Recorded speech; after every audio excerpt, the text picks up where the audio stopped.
Hello all welcome to it's UTV. నేను మీ వివేక్ లంకమల్ల. పాలెగాళ్ళ సిరీస్‌లో మనది ఫోర్త్ ఎపిసోడు. జనరల్‌గా మన చరిత్ర అంతా తీసుకుంటే మగవాళ్ళదేనా అనే క్వెషన్ వచ్చినప్పుడు స్త్రీకి ప్రాధాన్యత లేదనే చర్చ కూడా రావాలి. సో, అలా చరిత్రలో బ్యాక్ ఎళ్తే ఓల్డ్ హిస్టరీలో మనకి అంత లైక్ మెజారిటీ మగవాళ్ళ మధ్యన ఎవరైనా స్త్రీ తన శక్తిని బలంగా నిరూపించుకున్నదా అనే చర్చలో మనం గుర్తు చేసుకుంటే క్లియోపాత్ర మెయిన్ క్యారెక్టర్ అనమాట. సో, క్లియోపాత్ర అనేది ఇంటర్నేషనల్ వైడ్ తీసుకుంటే ఇండియన్ హిస్టరీలోకొచ్చినప్పుడు రజియా సుల్తానా ఈజ్ ఫస్ట్ సుల్తానేట్‌ల కింగ్డమ్‌లో ఒక మహిళా పాలకురాలు. తర్వాత చెప్పుకుంటే వీరనారి ఝాన్సీ లక్ష్మీబాయి అంటారు. మన తెలుగుకొచ్చినప్పుడు రాణి రుద్రమదేవి పేరు చెప్తాడు. ఇక్కడి వరకు బాగుంది. వరల్డ్ వైడ్ చర్చించాం. తర్వాత ఇండియాలో తెలుగు వారే చూసాం. మరి సేమ్ మనం ఇప్పుడైతే పాలెగాళ్ళ వ్యవస్థ రాయలసీమలో చర్చించుకుంటున్నామో, అలాగా అంటే ఈ పాలెగాళ్ళ ప్రాంతం చిన్నదైనా గూడా వీళ్ళలో గూడా ఎవరైనా తమ శక్తిని నిరూపించుకున్నారా అనే వెతుకుతున్న క్రమంలో మనకు కనపడే ఒక క్యారెక్టర్ ఒన్నూరమ్మ. ఒన్నూరమ్మ గురించి మనతో మాట్లాడడానికి ఉన్నారు శివారాచర్లన్న. వెల్కమ్ టు ది డిస్కషన్ అన్న. వివేక్. సో, మనం మొదలుపెట్టాం. పాలెగాళ్ళ వ్యవస్థ చర్చించాము. ఇటు నుంచి ఇటు కిందికొచ్చాము. ఒక్కొక్కరి గురించి మాట్లాడుతున్నాం. ఇక్కడ చూస్తే ఒక ఇంట్రెస్టింగ్ క్యారెక్టర్ ఒన్నూరమ్మ అనమాట. సో, జనరల్‌గా చెప్పాలంటే ఈ ఒన్నూరమ్మ మా ప్రాంతం ఆమె. చరిత్ర అంతా మగవాళ్ళదేనా మరి ఆడవాళ్ళ పాత్ర లేదన్నావు. ఆకాశంలో సగం అనటం అనేది కవితాత్వం. మేమే ఆకాశం అంటామది స్త్రీ. ఓకే. నేల నాదే, భూమి నాదే. నేను దున్నితేనే భూమి సాగొస్తుంది. ఫస్ట్ వ్యవసాయదారుల చరిత్రలో ఎవరు? మహిళలే, పురుషులు అవును. కాదు. ఇది మాతృస్వామ్య వ్యవస్థే ఫస్ట్. తర్వాతనే పితృస్వామ్యంకొచ్చింది గానీ అంటే మనం అది జనరల్‌గా చరిత్రలో చూసుకుంటే ఎక్కువ జూలియన్ సీజర్ అంటారు. ఆ రాజు అంటారు, ఈ రాజు అంటారు, ఈడ యుద్ధం అంటారు, ఆడ కొట్టిండు నరికిండంటారు. ఇన్నుంటాయి తప్ప స్త్రీకి ప్రాధాన్యం తక్కువ గదా! అందుకే ఆ పాయింట్ వాడాను. జూలియట్ సీజర్ అయినా మరొకరైనా గానీ క్రీస్తు పూర్వానికి ఒక 2, 3 సెంచరీల ముందు నుంచే చెప్తున్నాం. అవును. అసలు చరిత్ర చదివినప్పుడు రాహుల్ సాంకృతిని చెప్తాడు. 'గంగా టు వోల్కా' అవును. చదవమంటాడు. 'గంగా చదివాను. టు వోల్గా' చదివినప్పుడు మొదటి క్యారెక్టర్ ఎవరిది? అవును. అది. ఇప్పుడు మనం మాట్లాడుతున్న ప్రాంతము మహిళా పాలిగత్త గురించి వచ్చిన ప్రాంతము మనకు ఈరోజు కడప జిల్లాలో ఉన్న మైదుకూరు డివిజన్ అనుకోండి. అవును. మైదుకూరు, కొంచెం బద్వేలు, హ్మ్. కొంత పోతే ప్రకాశం జిల్లా గిద్దలూరు. మా ప్రాంతంలో ఉన్న గిద్దలూరు. అవును. ఇంకో రకంగా చెప్పాలంటే నల్లమల అడవులకి అంటే లంకమల మొదలు కావటానికి లేక నల్లమల ఎండ్ పాయింట్ అవును. ఉన్న అడవులకు అటు ఇటుగా ఉన్న ప్రాంతాలు చెప్తూ అవును. వస్తున్నాం. ఇంకో రకంగా చెప్పాలి అంటే అహోబిలము, జ్యోతి హ్మ్. ఇప్పుడైతే కాశీనారాయణ క్షేత్రం ఉందో జ్యోతి. అహోబిలం నవనరసింహులు ఉన్న అహోబిలం ప్రాంతంలో సంబంధించిన చరిత్ర. అవును. ఇదే మనం పాలెగాల నుంచి మొదటి నుంచి చెప్తుంది. పాలెగాళ్ళు అనేవాళ్ళు ఎక్కడున్నారంటే మహానగరాలలోనో, పట్టణాలలో లేరు. అవును. ఏదో ఒక దారిలోనో లేక అడవుల సరిహద్దు ప్రాంతాల్లోనో అవును. ఇక్కడే ఉన్నారన్నట్టుగా మనం చెప్పుకుంటూ వస్తున్నాం. అవును. సో, మనం ఈ మొదటి నుంచి ఏదైతే పాలెగాళ్ళు ఎక్కడ ఉంటారు, పాలెగాళ్ళకి డెఫినిషన్ ఇస్తూ వస్తున్నామో, ఆ డెఫినిషన్ ఫిట్ అయ్యే ఒక పాలెగత్త మనకు మైదుకూరు ప్రాంతంలో ఉంది ఆమె. ఓకే. ఆమె పేరు మీరు చెప్పినట్టు వన్నూరమ్మ. అవును. జనరల్‌గా ఏంటంటే మా ప్రాంతంలో ఈ పేరు తప్పక వచ్చింది లేదు. అసలు ఫస్ట్ ఆ పేరు ఎలా వచ్చిండొచ్చన్న? ఇది ముస్లిం పేరు. ఓకే. ఇది హిందూ పేరు కాదు. వన్నూరమ్మనో దూదేకుల అనొచ్చా? కాదు. ఇది ఇది ముస్లిమేనా? ఖచ్చితంగా ప్యూర్‌లీ ముస్లిం. ముస్లిమా, దూదేకులని దానికన్నా గాని సూఫీ ప్రభావం ఉన్న ప్రాంతంలో ఓకే. బాబాల ప్రభావంతో వచ్చిన వన్నూరు ఉంటుంది. ఓకే. మనకు కళ్యాణదుర్గం అనంతపురం జిల్లా కళ్యాణదుర్గం దగ్గర వన్నూరు స్వామి ఉంటాడు. చెట్టూరులో. ఆ! వన్నూరు స్వామి. సెట్టూరు దగ్గర వన్నూరు స్వామి ఉంటాడు. అవును. అట్లా కొంతమందికి కొన్ని ప్రాంతాల్లో నుంచి ఈ సూఫీ బాబాలు ఓకే. అది కర్నూలు నవాబులా లేక కడప నవాబులా ఎట్లైనా గాని రాయలసీమలో ఉన్న ఈ ప్రాంతంలో ఓకే. కర్నూలు, అనంతపురము, కడప, పశ్చిమ చిత్తూరు గూడా. అంటే ఆ! పొంగనూరు, పీలేరు ఇవన్నీ కూడా. హ్మ్. అంటే టువర్డ్స్ ఆర్కాట్ వెళ్ళే దారిలో కూడా ఓకే. సూఫీల ప్రభావం ఎక్కువుంది. ఎందుకంటే నవాబులున్నారు గాబట్టి వాళ్ళెక్కువ అవును. వీళ్ళకి ఆర్థికపరమైన సహకారం గాని, లేక వాళ్ళకేదన్నా ప్రోత్సాహం అవును. ఇచ్చి కాబట్టి అక్కడ బాగా పెరుగుతుందనమాట. ఆ తత్వంతోటి ఇక్కడ మతానికి అతీతంగా కూడా దేవుని కొలిచే కల్చర్ మనకు వందల సంవత్సరాల కిందట అవును. ఉంది ఇక్కడ. ఇప్పటికి గూడా మా పల్లెల్లో పీర్ల పండుగొస్తే హిందువులు, ముస్లిం కలిసే చేసుకుంటారు. ముస్లిం ఇన్ ద సెన్స్ ఇంకా వాళ్ళందరూ. ఒక రకంగా చెప్పాలంటే పీర్ల పండుగలు ఎత్తుకునే పీర్లన్నీ గూడా హిందువులే ఉంటాయి. నాకు గుర్తుండి మా చిన్నతనం చూసిన వాళ్ళల్లో హ్మ్. ఇప్పుడు మా సొంత గ్రామంలో ఉన్నప్పుడు మా ఇంట్లో కూడా ఒక పీరుంటది. ఓహ్!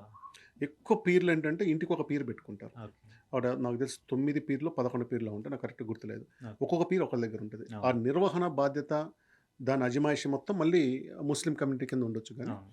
ఈ పీర్లనేది ఈ గ్రామంలో ఇప్పుడు మా ఊరికి తిరణాలంటే ఉరుసే మాకు. అవును. ఆ ప్రాంతం అంటే మేము వెస్టర్న్ ప్రకాశం అనుకోండి. అవును. మాది మార్కాపూర్ డివిజన్ నుంచి ఇటు కడపొచ్చినప్పుడు మాకు తిరణాలంటే ఉరుసే. అవును. మా ఊర్లో రామాలయం ఉంది, శివాలయం ఉంది. అన్నీ చేస్తారు. కానీ ఊరి తిరణాలన్నప్పుడు ఉరుసే చేస్తారు. ఓకే. అక్కడ ఒక సమాధి ఉంటుంది. దాని కింద ఆ పేరు కూడా ఏముందో తెలియదు చిన్నప్పుడుది. ఈ పీర్ల పండుగల దగ్గర ఉంటది. మా దగ్గర ఉన్న తుమ్మల చెరువు అనేది ఆంధ్రప్రదేశ్‌లోనే పీర్ల పండగకి చాలా ప్రసిద్ధి. హ్మ్. పెద్ద గుండం అంటే ఇప్పుడు తల్లుబాడు మండలం తుమ్మల చెరువు ఉంటుందన్నమాట. అక్కడ పీర్ల పండగొస్తే ఆ రోజుల్లో దాదాపు 30, 40 వేల మంది పోగయ్యేవాళ్ళు. అవును. నేను చెప్తుంది దాదాపు 30, 35 ఏళ్ల కిందట. సో ఇక్కడ మతదానికన్నా గాని ఒక సాంప్రదాయాన్ని అడాప్ట్ చేసుకున్నారు. అవును. దాని ప్రకారం పేర్లు పెట్టుకుంటారు. ఓకే. మన దగ్గర ఉన్న సిద్ధారెడ్డి, సిద్ధ వీళ్ళంతా అవును. వచ్చింది అక్కడి నుంచి వస్తారు కదా! ఈవెన్ మనకి ఒన్నూరు అనేది కూడా ఒక పీరు పేరు అంటారు. తర్వాత కులాయి కూడా కులాయి స్వామి కూడా ఒక పీరే అంటారు కదన్న. కులాయి స్వామి కూడాను నా కులాయి స్వామి కూడా పీరే. పేరే ఉంది. ఓకే. పీరే. ఒక్కొక్క పేరుకి ఒక పేరు పెట్టుకొని ఆ! వస్తారు అది. మా క్లాస్‌మేట్ ఒక అబ్బాయి ఉండాడు. కులాయి స్వామి అని పేరు. అప్పుడు ఆశ్చర్యం వేసేది. ఏంది ఇలా కూడా పేరు పెట్టుకున్నాడు. ఇప్పుడు అర్థమవుతుంది హ్మ్. అన్నమాట. హ్మ్. హ్మ్. అవునండి. సో, జనరల్‌గా ఇప్పుడు మనం పాలెగాల గురించి చెప్పినప్పుడు ఎంత ఫెరోషియస్ పర్సనాలిటీస్ లైక్ వాళ్ళ ధిక్కారం ఉండేది, స్వేచ్ఛగా ఇన్నిటి మధ్యన బలవంతంగా ఉన్న వాళ్ళ మధ్య ఈమె ఎలా ఎదిగిందంటే ఈమెకు వారసత్వంగా వచ్చిందా? లేదంటే ఈమె పోరాడి సాధించుకునేదా? ఇంకొక రూపంలో సంక్రమించిందా? అసలు ఈమె బాల్యం ఎక్కడి సో, నుంచి ఎలా అది స్టార్ట్ అసలు అయింది? మనం ముందు చూడాల్సింది ఈమె ప్రాతినిధ్యం వహించిన ప్రాంతం గురించి మనం తెలుసుకోవాల్సి ఓకే. ఉంటుందన్నమాట.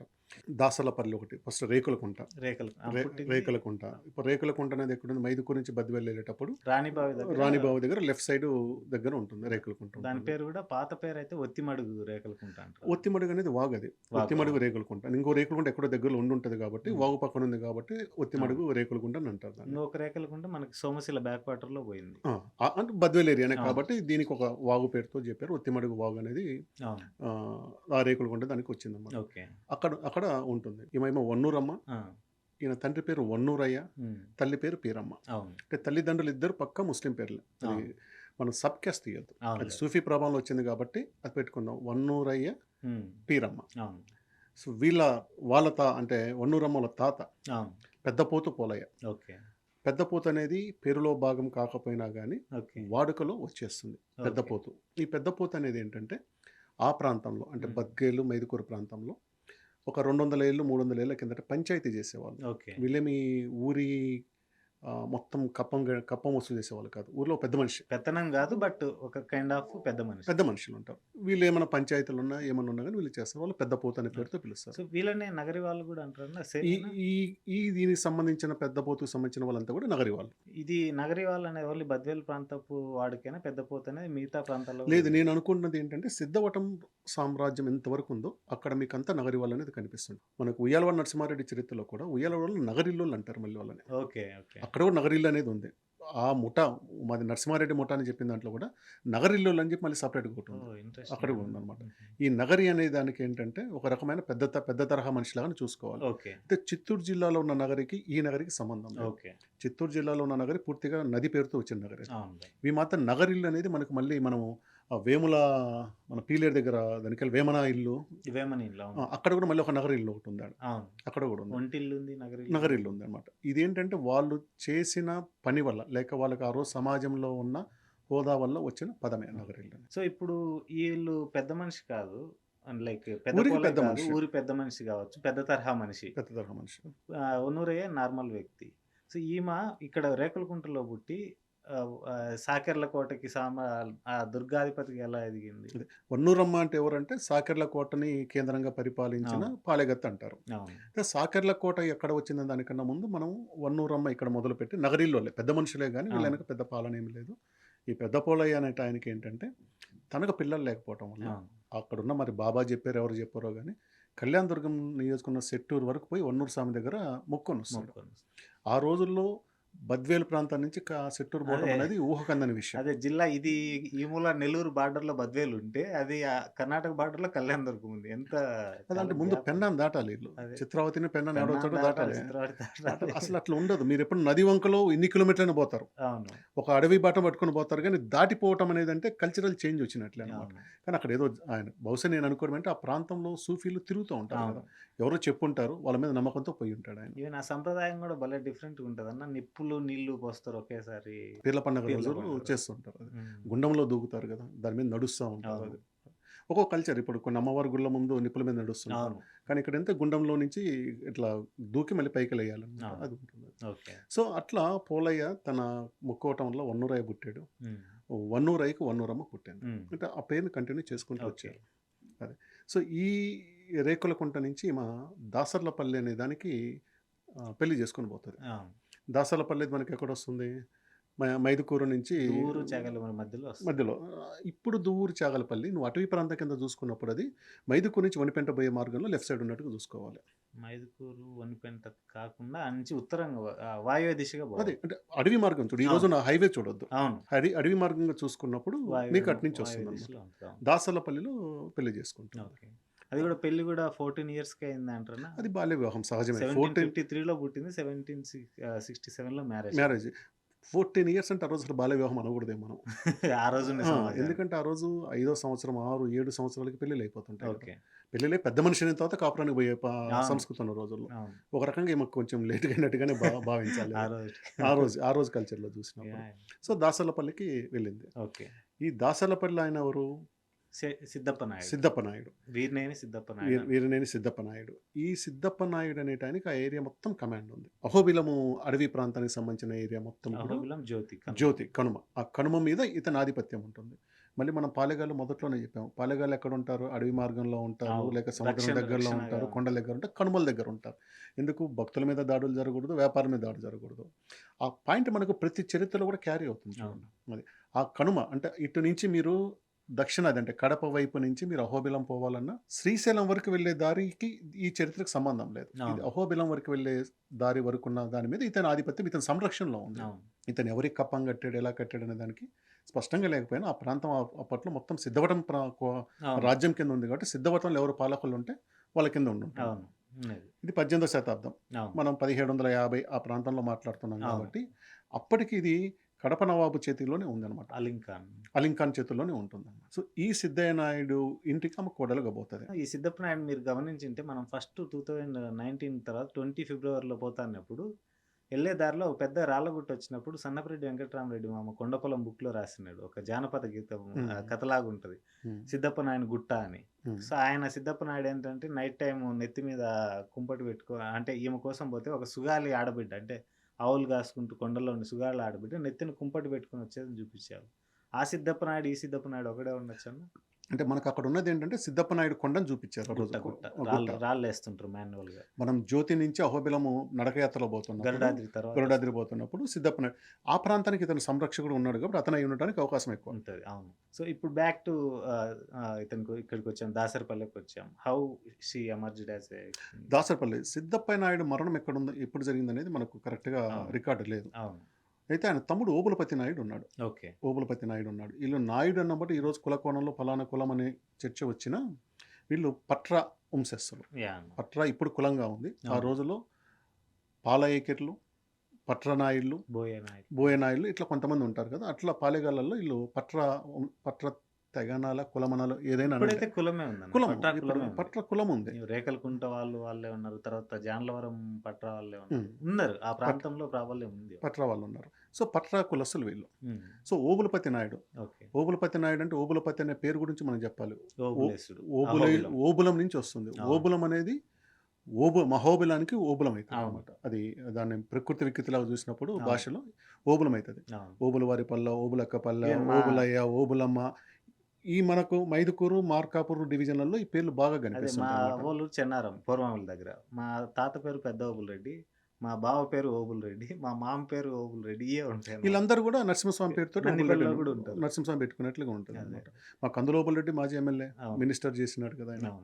సో వాళ్ళందరూ కూడా ఈ ప్రాంతం నుంచి వచ్చింది. సో ఈ ఓబులపతి రెడ్డి ఆది ఉన్నప్పుడు ఆయనకి సిద్ధప్ప నాయుడికి 2 కొడుకులు ఉంటారు. పెద్ద నరసింహనాయుడు, చిన్న నరసింహనాయుడు 2 ఉంటారు. సో పెద్ద నరసింహనాయుడికేమో తిప్పిరెడ్డిపల్లి అని ఒక చోట ఇచ్చేస్తాడు. చిన్న నరసింహనాయుడు అంటే అతనికి ఈ వన్నూరమ్మ, మన హీరోయిన్ వన్నూరమ్మ, ఈరోజు మన హీరోయిన్ కదా హీరో వన్నూరమ్మ, మన కథలో హీరో వన్నూరమ్మ దాసర్లపల్లికి సంబంధించిన సిద్ధప్ప నాయుడు చిన్న కొడుకు నరసింహనాయుడు. ఆయనని పెళ్లి చేసుకున్నప్పుడు సిద్ధప్ప నాయుడు లేడు కాబట్టి ఓబులపతి నాయుడు ఆధ్వర్యంలో ఏం చేశాడంటే 2 కొడుకులు ఉన్నారు మీరు, ఒకళ్ళేమో తిప్పిరెడ్డిపల్లి అని, ఇంకొకళ్ళేమో సాకెర్లకోట. ఆ 2 గ్రామాలని వీళ్ళకి ఇచ్చాడు. అట్లా సాకెర్లకోటకి రాణిగా అనుకోండి, పాలెగత్తగా అనుకోండి, ఎట్లయినా కానీ ఈమె ఎంటర్ అవుతుంది. సో దానితోటి మన వన్నూరమ్మ చరిత్రకు కేంద్ర బిందమైన సాకెర్లకోటలోకి వన్నూరమ్మ ఇక్కడ కొంచెం జాగ్రఫీ పరంగా చూస్తే అన్న మనము జనరల్గా కొండలన్నీ తిరిగి ప్రత్యక్షంగా చూసాం కదా. మనము నల్లమల అనగానే మనకు శ్రీశైలము లేదంటే ఈ అమరాబాద్ ఫారెస్ట్ పెద్ద ఎత్తు కొండలు కనిపిస్తాయి. ఈ ఎత్తు ఏమైతదంటే ఉత్తరం నుంచి దక్షిణం వచ్చే కొద్దీ కాశీనైన వరకు ఈక్వల్ ఉంటాయి. అక్కడి నుంచి తగ్గడం మొదలైతది. తగ్గడం మొదలై కొండలు కాస్త బోళ్ళు తిప్పలుగా మారి ఒక రకమైన చిన్న గట్టులాగా అయితాయి. ఈ గట్టు కాస్త ఉన్నట్టుండి పైకి లేస్తది. పైకి లేసిన దగ్గర స్టార్ట్ అయ్యి లంకమల స్టార్ట్ అయిద్ది. ఈ మధ్యలో కలిపే కణాన్ని బొగాది కణం అంటారు. ఈ బొగాది కణం మళ్ళా ఎక్కడుంటదంటే ఆమె పుట్టిన రేకులగుంట. రేకులగుంట పక్కన ఉంటది. ఇప్పటికి కూడా ఒక బొగాదిపల్లి అనే ఊరు కూడా ఉంది. రేకులకుంట పక్కనే ఉంటది. సో ఇప్పుడేంటంటే తిప్పిరెడ్డిపల్లి వచ్చేసి ఒనిపెంట, పూర్వమిల్ల, మైదుకూరు మధ్యలో హైవే పక్కనే ఉంటది. అంటే రోడ్డు పక్కన ఉంటది. ఈ సాకెర్లకోట ఒక 15, 20 కిలోమీటర్ల అడవిలో ఉంటది. మనం ఒకసారి నేను చెప్పాను మొండిబోయిరావు కోన. మొండిబోయిరావు కోన. ఇది కూడా లోపల ఉంటది. మొత్తం ట్రయాంగిల్ షేప్‌లో ఉంటాయి ఇవన్నీ. దాసరిపల్లె, తిప్పిరెడ్డిపల్లె, అంటే ఇప్పుడు మనం సాకెర్లకోట. ఏంటంటే మనం ఎంత విజువల్ చేసుకోవాలన్నా మనకున్న దారులు అడ్డం వస్తున్నాయి. ఈ అవును. దారి లేని రోజుల్లో కనుమ అనేది 2 కొండల మధ్య నుంచి వచ్చే దారి అవును. కదా! ఇతను అవును. కనుమలో ఉన్నాడు. నేను అనుకోవడం అంటే అదే దారి ఉంటది. ఓకే. ఆ దారి నుంచి వాళ్ళకంటే అడవి దారి ఉన్నప్పుడు మీకు అటే ఉండుంటది ఇది. ఓకే. సో, అడవి దారిలోనే అటే పోయి అంటే ఉంటారనమాట. అది కూడా ఛాన్స్ ఉంది. ఎందుకంటే ఇప్పుడు మనము ఇక్కడి నుంచి చూస్తే కడప, ప్రొద్దుటూరు, జమ్మలమడుగు ఈ ప్రాంతం నుంచి రావాలంటే ఒన్నిపెంట వరకు ప్లెయిన్‌లో వస్తాం. రావాలి. అవును. అక్కడి నుంచి జ్యోతి క్షేత్రం వెళ్ళాలంటే ఈ త్రూ సాకెర్లకోట మీదుగానే దారి రావాలి. ఉంది. అది మార్గంలో ఉంది కాబట్టి అక్కడ ఏర్పాటు చేయడం జరిగింది. అవును. ఆ మధ్యలో మనకి చెరువు కూడా మంచి గంజికుంట చెరువు అని అవును. ఒకటుంది. ఏకర్లపాలెం అని ఒకటి ఉంది. అవును. ఇవన్నీ ఉన్నాయి. ఇప్పుడు ఆధునిక చరిత్రలో ఏంటంటే తెలుగుంగ కెనాల్ అవును. దాని పక్కన పోతుంది. SR1, SR2తో పాటు ఇంకో చిన్న కుంట కూడా ఉంది అవును. తెలంగాణలో. అది అవును. సాకర్లకోటకి చాలా దగ్గర అవును. వస్తుంది. సో ఇక్కడ ఇప్పుడు ఆమె షీ ఎంటర్డ్ ఇంటూ సాకర్లకోట. సాకెర్లకోట. ఇక్కడి నుంచి ఎలా జరిగింది? ఎమర్జింగ్ ఎలా అయింది? ఈ సిద్ధవటం అనే దానికి ఇటు కడప నవాబు అంటే అవును. మొదట్లో నిజాము, తర్వాత హైదర్ అలీ. ఫస్ట్ హైదర్ అలీ ఉన్నాయి. తర్వాత నిజాం నిజాం వస్తారు. ఈ మధ్యలో సిద్ధవటం అనేది ఇన్స్టేబుల్ ఉండదు. వీళ్ళందరికన్నా కూడా మట్లీ రాజులు మొదట. అవును. విజయనగర సామ్రాజ్యం ఉన్నప్పుడు మట్లీ రాజులు మీకు చరిత్రలో అనంతరాజు అనే ఆయన బాగా అవును. ఫేమస్. బాగా చెరువులు కూడా మనము ఉంటాయి. అష్టదిగ్గజాలు. అష్టదిగ్గజాలు మన విజయనగరంలో తెనాలి రామకృష్ణ అల్లసాని పెద్దదని చెబితే అవును. మీరు రాసింది అది అది అంటే దాని మీద చరిత్రకారుల మధ్య ఏకీభావం లేదు. అవును. ఎందుకంటే ఎవరైతే 8 మంది ఉన్నారో ఒకే ఆ కాలం 8 మంది ఒకే కాలంలో లేరు. అవును. కానీ మట్లి అనంతరాజు కాలంలో ఉమ్. 8 మంది ఉన్న అష్టదిగ్గజాలు ఒకళ్ళు ఉన్నారు. ఓకే. సో వీళ్ళల్లో మంత్రి మూర్తి పాపరాజు ఒక ఆయన, ఉమ్. చింతలవారి కొండప్ప, కొటారం మల్లెం కొండప్ప, ఉమ్. గురవప్ప, ఉప్పుగొండూరు వెంకట కవి, కుందరపు కవి చౌడప్ప, అందరూ తెలుసు కవి చౌడప్ప, చౌడప్ప అంటే భలే ఇంట్రెస్టింగ్ ఉంటుంది. నాయన అంటే కవి మనం కవి చౌడప్ప, మాట్లాడలోనే పద్యం చెప్తాడు. గంటయ్య కవి, తర్వాత నక్కలపాటి సంజీవ్ పోప్ అని ఒక 8 మందితో ఈయన అష్టదిగ్బాలపై నడిపించాడు ఇది. ఓకే. అంటే మట్లి రాజ్యం కేంద్రం ఏంటంటే సిద్ధవటం. అవును. ఈ సిద్ధవటంలో అష్టదిగ్గజాలు అనేది ఉందనేది మనకు ఆధారం ఉంది, అవును. శాసనం ఉంది మనకి. అదే సో కైఫియత్లో కైఫియత్ ఉంది మనందరికీ. తెలుగు తెలిసిన వాళ్ళందరికీ, తెలుగు మీడియం చదివిన అందరికీ చౌడప్ప తెలుసు. అవును. భలే చౌడప్ప ఉంటుంది. ఆయన బూతు చౌడప్పని తిట్టినా ఆయన ఒక చోట చెప్తాడనమాట. తత్వం కూడా ఉంటుంది కదా. ఉంటుంది అది. నీతులకేమి యోచించక భూతాడక దొరకు నవ్వు పుట్టదు సభలో. నీతులకేమి యోచించక భూతాడక నా దొరకు సభలో నవ్వు పుట్టదు. అవును. లోక ఖ్యాతుల క్రేమల కుందరపు కవిడి చౌప అని చెప్పాడు. బూతుల లోతుల చెప్తాడనమాట. దాని అర్థం ఏంటంటే నువ్వు ప్రభువుని నవ్వించాలి, ఉత్సాహపరచాలంటే ఆయనకి అది చెప్తే నాంతది. అంతే కదా. కాబట్టి ఇప్పుడు సామ్రాజ్యంలో ఆడ ఇబ్బంది పడతాను అందరు చెప్తారు. దాంట్లో ఆయన నవ్వు వచ్చేది ఆయన కాట విడిపోయింది. ఎవడన్నా కొత్తగా చెప్తే నవ్వు. అది ఈయన ఈ రూపంలో ఆయన ఇంకో మాట కూడా చెప్తాడు. నా బూతిన నోడి తెలుగుడు ఎవడన్నా ఉంటాడని కూడా చూడ ఛాలెంజ్ చేస్తాడు. ఆయన అన్నట్లుగానే మన చిన్నప్పటి నుంచి కూడా కవి చౌడప్ప ఉంటాడు. ఈ కవి చౌడప్ప ఎక్కడ ఉన్నాడంటే సిద్ధవటం పాలనలో ఉన్నాడు. ఈవెన్ కోనమరాజు మట్ల కోనమరాజు అని కూడా మంచి చెరువులు తవ్వించారు. మట్ల కోనమరాజు చాలా ఉంటది. నక్కలపాటి సంజీవప్ప మీద చాలా ఉంటాయి అన్నమాట. ఆ ప్రాంతంలో నక్కల దాడుల నుంచి పొలాలను కాపాడటం కోసం ఈయన ఏదో పద్యాలు రాశాడని ఒకటి ఉంటుంది అనమాట. ఇప్పుడు దాన్ని రీసెంట్ డేస్ లో ట్రాన్స్ఫార్మ్ చేస్తే మనకి రికార్డింగ్ మైక్లు వస్తాయి అనమాట. ఒకటి అరిచి పెడితే నైట్ అంతా అట్లా అది అప్పట్లో ట్రై చేసినారు. ఆయన పేరు నక్కలపాటి సంజీవప్ప అని పేరు పెట్టారు ఆయన కదా. సో వీళ్ళందరూ ఉన్న సిద్ధవటం దగ్గర ఏమవుతుందంటే సిద్ధవటము అప్పటికి రాజ్యం స్థానం కోల్పోయింది. ఎప్పటికైతే మనకు చివరికి 1640-50 వచ్చేటప్పటికి పోయి ఇంకా నవాబులు క్రమంగా రావటం మొదలైంది. ఒక ఇన్స్టేబుల్ అయిపోయింది. అందులో వీళ్ళకి సిద్ధవటంతో పాటు చిట్వేలిలో కూడా ఒక కోట ఉండేది. ఈ 2 చోట్ల ఉండేది. చిట్వేలి ఇంకా అడవిలో ఉంది కాబట్టి అక్కడ కొంచెం రక్షణ ఉండేది. సిద్ధవటం మనకు పెన్నా ఒడ్డునే ఉంటుంది. సిద్ధవటంలో బ్యూటీ ఉంటుంది అన్న. మనకి ఒక వైపు చూస్తే సిద్ధవటంకి ఎడమ గట్టున సిద్ధవటం కోట ఉంటుంది 33 ఎకరాలు. సో మనకి ఉత్తరంగా లంకమల కొండలు ఉంటాయి. ఈశాన్యంగా తూర్పు కొండలు ఉంటాయి. పాలకొండ దక్షిణంగా పాలకొండలు ఉంటాయి. పాలకొండలు ఉంటాయి. ఈ మళ్ళా ఇటు ఆగ్నేయం చూస్తే శేషాచలం కనపడతా ఉంటాయి. అన్నీ కనిపిస్తాయి. భలే బ్యూటీ మోస్ట్ ఉంటుంది బ్యూటిఫుల్ చూడడానికి ప్లేస్. కూడా. మీరు నీళ్ళు ఉన్నప్పుడు పెన్నా నుంచి ఆ బ్రిడ్జ్ మీద నుంచి చూస్తే అవుట్ సైడ్ పోర్ట్ కూడా బాగా డిస్టర్బ్డ్ కాకుండా ఉండటం వల్ల అది చాలా మంచి లుక్ కనిపిస్తుంది ఇప్పటికి కూడా అన్నమాట. స్ట్రాంగ్ ఉమ్. ఉందన్న. ఈ సిద్ధవటంలో అప్పుడు చుండూరి ముసలి నాయుడు అని ఒక ఆయన ఉండేవాడు. అతను దివాన్ అతను. ఆ, సో అతను ఏం చేశాడంటే చిట్వేలకు మూవ్ అయిపోయాడు. చిట్వేలకు మూవ్ అయిపోతే ఇక్కడ మంగన్న అని ఒక అతని తన అంటే మూవ్ తరపున అవ్వడం అంటే ఇప్పుడు కడప నవాబులతో ఏదైనా మనకి అగ్రిమెంట్ లాగా మూవ్ అయ్యాడా, లేదంటే ఏ కోణంలో మూవ్ అయ్యిండొచ్చు? పరిపాలనా పరంగా ఈ రెండు వాళ్ళ ఓకే. దగ్గరే ఉన్నాయి కాబట్టి సిద్ధవటము ప్లస్ చిట్వేలు ఆడ ఉన్నాయి కాబట్టి సిద్ధవటం అనేది పాక్షికంగా వీళ్ళ దగ్గర ఉండిపోయింది. అవును. నవాబులదే కడప నవాబుల కంట్రోల్కి వచ్చేసింది అది. అదే. అప్పుడు జిల్లా కేంద్రం కూడా సిద్ధవటం అనే సిద్ధవటమే అనేవాళ్ళు. సిద్ధవటమే మనకు కడప నవాబు హెడ్ క్వార్టర్స్ సిద్ధవటమే, కడప కాదు. అవును. అక్కడికి పోవడం వల్ల ఇక్కడ మంగన్ అంటే అని పెట్టుకొట్టాడు, మంగన్న ప్రతినిధి. ప్రతినిధి వచ్చారు. సో వీళ్ళందరూ ఏంటంటే ఇంకా స్వతంత్రులు కావటం మొదలుపెట్టారు. ఆ ప్రాంతంలో ఉన్న అవును. పాలెగాళ్ళందరూ కూడా ఇప్పుడు మనం మాట్లాడుకున్న పెద్ద నరసింహుడు, చిన్న అవును. నరసింహుడు ఇట్లా చాలామంది ఉన్నారు. ముదిరెడ్డిపల్లె అవును. దాదాపు ఒక ఆ ప్రాంతంలో 10 దాకా పాలెగాల్సి ఉంది. అట్లా పొద్దుటూరులో మనకు మురారి నాయుడు ఒక ఆయన అవును. ఉంటాడు.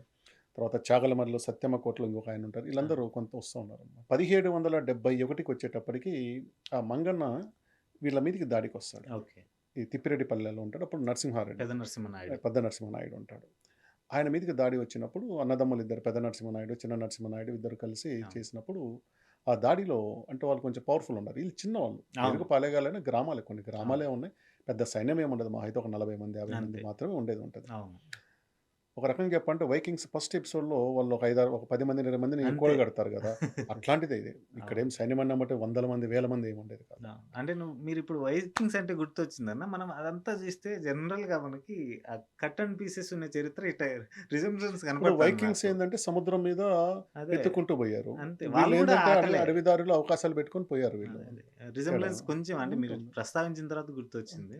సో అక్కడ 1771లో జరిగిన యుద్ధంలో హ్మ్. పెద్ద నరసింహుడు చనిపోతాడు. అవును. నరసింహనాయుడు చనిపోతాడు. చిన్న నరసింహనాయుడు సీరియస్గా ఇన్హెల్త్ అంటే అవును. గాయపడతాడు. అవును. సో అప్పుడు వన్నూరమ్మ, చిన్న నరసింహనాయుడు వాళ్ళ కొడుకు బాల నరసింహుడు, ఆయన పేరు కూడా. అంటే ఈళ్ళు వన్నూరమ్మకి, చిన్న నరసింహకి బిడ్డలు లేరన్న.